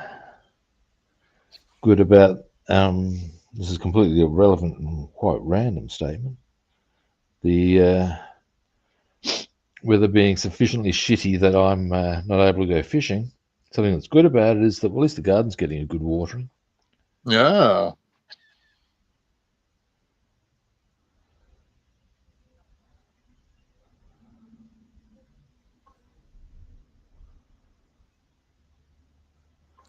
Now, So you're still getting a lot of rain? yeah, and it's expected to be heavier tomorrow. Expect to be a thunderstorm too, which I'm rather a fan of. So that kind of works out well for me. Oh yeah, I love thunderstorms. I think I've told you my grandmother was terrified of them. No, you didn't. Yeah, she was. Which to me, just when I was told that, I was just astounded because she was to everyone's best. She was quite a hard woman in a way. Took no shit, made no compromises, and for that, you got to respect that kind of an attitude, really. Yep. And yeah, but the one thing she was apparently frightened of: thunderstorms. When my mum told me, I was astounded. Huh. As I've said to a few people, were you to pit my grandmother against an SS Panzer division, I would pity the tank crews. Because she would certainly be giving them the righteous bollocking and hammering they deserved. But yeah, thunderstorms, not happy. Conversely, my grandfather loved them, apparently. Yeah, as long as the wind don't get bad, I just love the way they light up the sky and the crack. Yeah, it's the whole boom that. Yeah. Okay, trivia.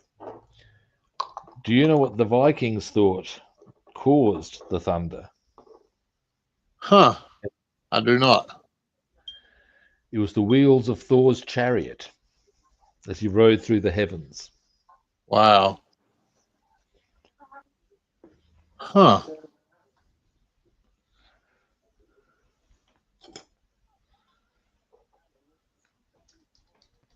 You know, when you see lightning, normally a few seconds later you'll hear the thunder. Yeah, the whole time travel thing because of sound. Yeah, and they say that the longer after a lightning, the longer it takes to hear the thunder, that the storm's moving away. Yeah. There's that classic scene from, I think it's Poltergeist. Hey, we're watching that right now. Yep. The one with the thunderstorm approaches Yep. and the kid's counting the seconds. Other shit with that thunderstorm. What? I said, and so does all the other shit with that thunderstorm.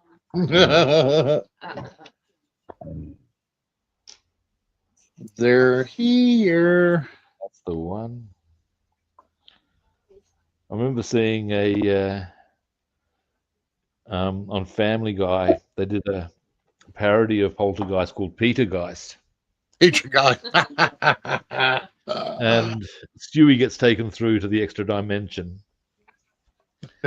And as he's talking, and they get a sort of like that, sort of broken away sort of voice, that hello, sort of a thing. As they're about to they finish their conversation, You hear Stewie say, "Oh, hang on a moment. Well, I remember." And then at a relevant point, he starts doing the doo-doo, doo-doo, doo-doo, doo-doo, doo-doo. Yeah. You know, there are a couple of things you said you sounded like him. That was pretty good. I probably have the advantage of having English, or my family being English. Yeah.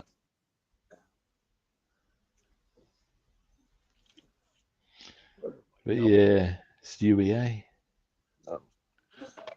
Stewie. It was him who first got me into Family Guy because of his toilet training scene with Peter, where he slams the fingers in and says, "Listen, you, I'll use these facilities when I am damn well ready. Until then, you will continue to sanitize my crevasse and be damn grateful for the opportunity." Starting right. Oh, well. Not now, but soon. I also love it when he goes debt collecting with Brian, if you've seen that. I'm not. I just started watching it back again. He sets up a betting thing for a fight between Mike Tyson and Carol Channing. And yeah. And at the end of the day, or long and the short of it is, Brian puts 50 on Tyson, who naturally enough ends up losing to Carol Channing because she just refuses to go down, just keeps wearing the punches, and he tires himself out. Anyway, Stewie, of course, goes to collect the money, which Brian doesn't have there and then. And then Stewie says, "Oh, well, tell you what, how's about you just have the money in 24 hours and everything will be fine?" Well, what does that mean? He said, "I don't know. Things happen in 24 hours, man." Anyway, and, after a few other bits and bobs, the scene cuts to Brian coming out of the shower, shakes himself off, goes to leave the bathroom, and Stewie's there, having a glass of orange juice. And he's there. "So, it's been 24 hours. You got my money?" And Brian's just there, sort of blows him off. So, "Oh, look, I forgot. I'll have it for you Friday." He said, "Oh, that's funny. I could have sworn I said today." And so, "Yeah, well, sorry about that." And then Stewie's there. "Oh, well." Then he's finished his glass. He's there, "That's good, AJ." And then smashes the glass straight into Brian's face. Oh, shit. Goes to town on him with anything and everything in the bathroom, including slamming his or putting his head into the toilet and slamming the toilet door top shut on his head for a while. And then eventually, "Doesn't feel good, does it, man? Don't make a fool of me." And you got till 5 o'clock, you hear me? 5 o'clock. Then as he leaves, throws the towel into my towel. "Go clean yourself up." Damn. And when next time you see Brian coming out on the second floor, Stewie's putting or practicing putting, and Brian's slaps on a fake mustache and goes to slide past Stewie. And as he does, he's there, "Morning." He's there, "Good day to you, sir." "Wait a minute." And Stewie pushes him down the stairs, comes down at him, starts shoots him in both kneecaps. Oh, shit. Before getting a flamethrower. And then, of course, basically torching Brian. Now, ultimately, Ryan says, "Okay, let's just go to the bank." And Okay, so here we go. I've still got to put the black on this one, but there's a propeller in operation. Oh yeah. Yeah, anyway, so at some point, Stewie's there. So, no hard feelings, right? Huh. And Brian's there. You shot me in both kneecaps and set me on fire. Fuck off. And you said, look, I tell you what, I'll give you one free shot. Just anything, and it's all good. Brian said, really? Yeah, sure. What Stewie has in mind is that Brian will take his shot there, and then the problem is solved.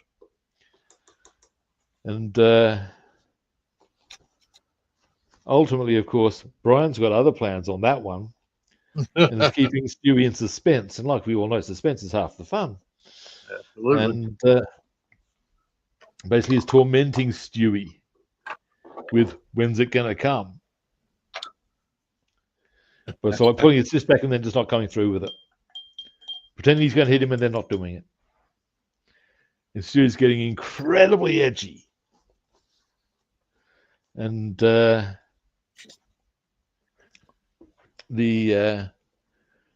what happens then is that because they're in London, and anyway, and all the way up to this point, it's in the last few moments of the episode, and Brian still hasn't even the score with Stewie, and they're just walking down this road, and almost unannounced, just completely randomly, Brian suddenly pushes Stewie out into the road into the oncoming force of a bus. Oh shit. Like, yeah, well, he did say it was one free shot. He's taken it, and she was going to have to complain about that. Now, what else was I going to do? I might make that me done for today. I've done a fair bit. I'm pretty happy. All right, I'll show you what I've done. Then you can show us what you've done. All I've really done here is just tidy up the foot pads so they look correct.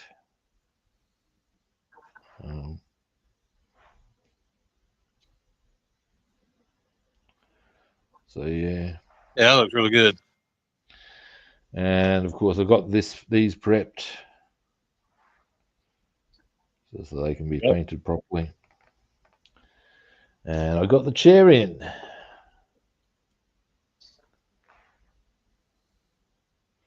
Nice. So tomorrow we can get the seat belts on that. Well, that chair worked out good then. Yeah. Propeller, like I just showed, rear wheel is now done. Actually, that's that angle. So it's all coming together. Main wheels are done. Boom. Yeah, the main wheels look really nice. I'm pretty happy with them. And the engine backboard. Wow. Alrighty, now I'll give you a bit of solo camera time. Delay, give me a moment. Bing.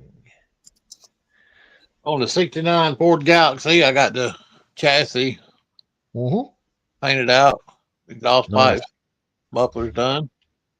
Yeah, good use of, I like how you've used the aluminium and red for contrast. Yeah, I just like doing my mufflers in red. It's just one of my favorite things. Makes them look pretty. My cars, I do them in red, and and then the engine, I got that is a very cool engine, I must say. Yeah, got that Ford blue. You can see the blue on it, but it's actual Ford blue. Nice one. That's what I've done today. Jolly good. All righty. Nicely done. Now I need to zoom out. And kaboom. I'm looking a bit less like I've been dragged through a barbed wire fence today, but I've still got this corker that needs to drop off. I'll be glad when that's gone. Turned up real nicely, yeah. Yeah. It's a process. Oh, absolutely. As I said before, I think I prefer this than the possible consequences of letting things run. Oh, absolutely. So yeah. Thank you, David. Now, thanks everyone for watching. We appreciate it. I appreciate it.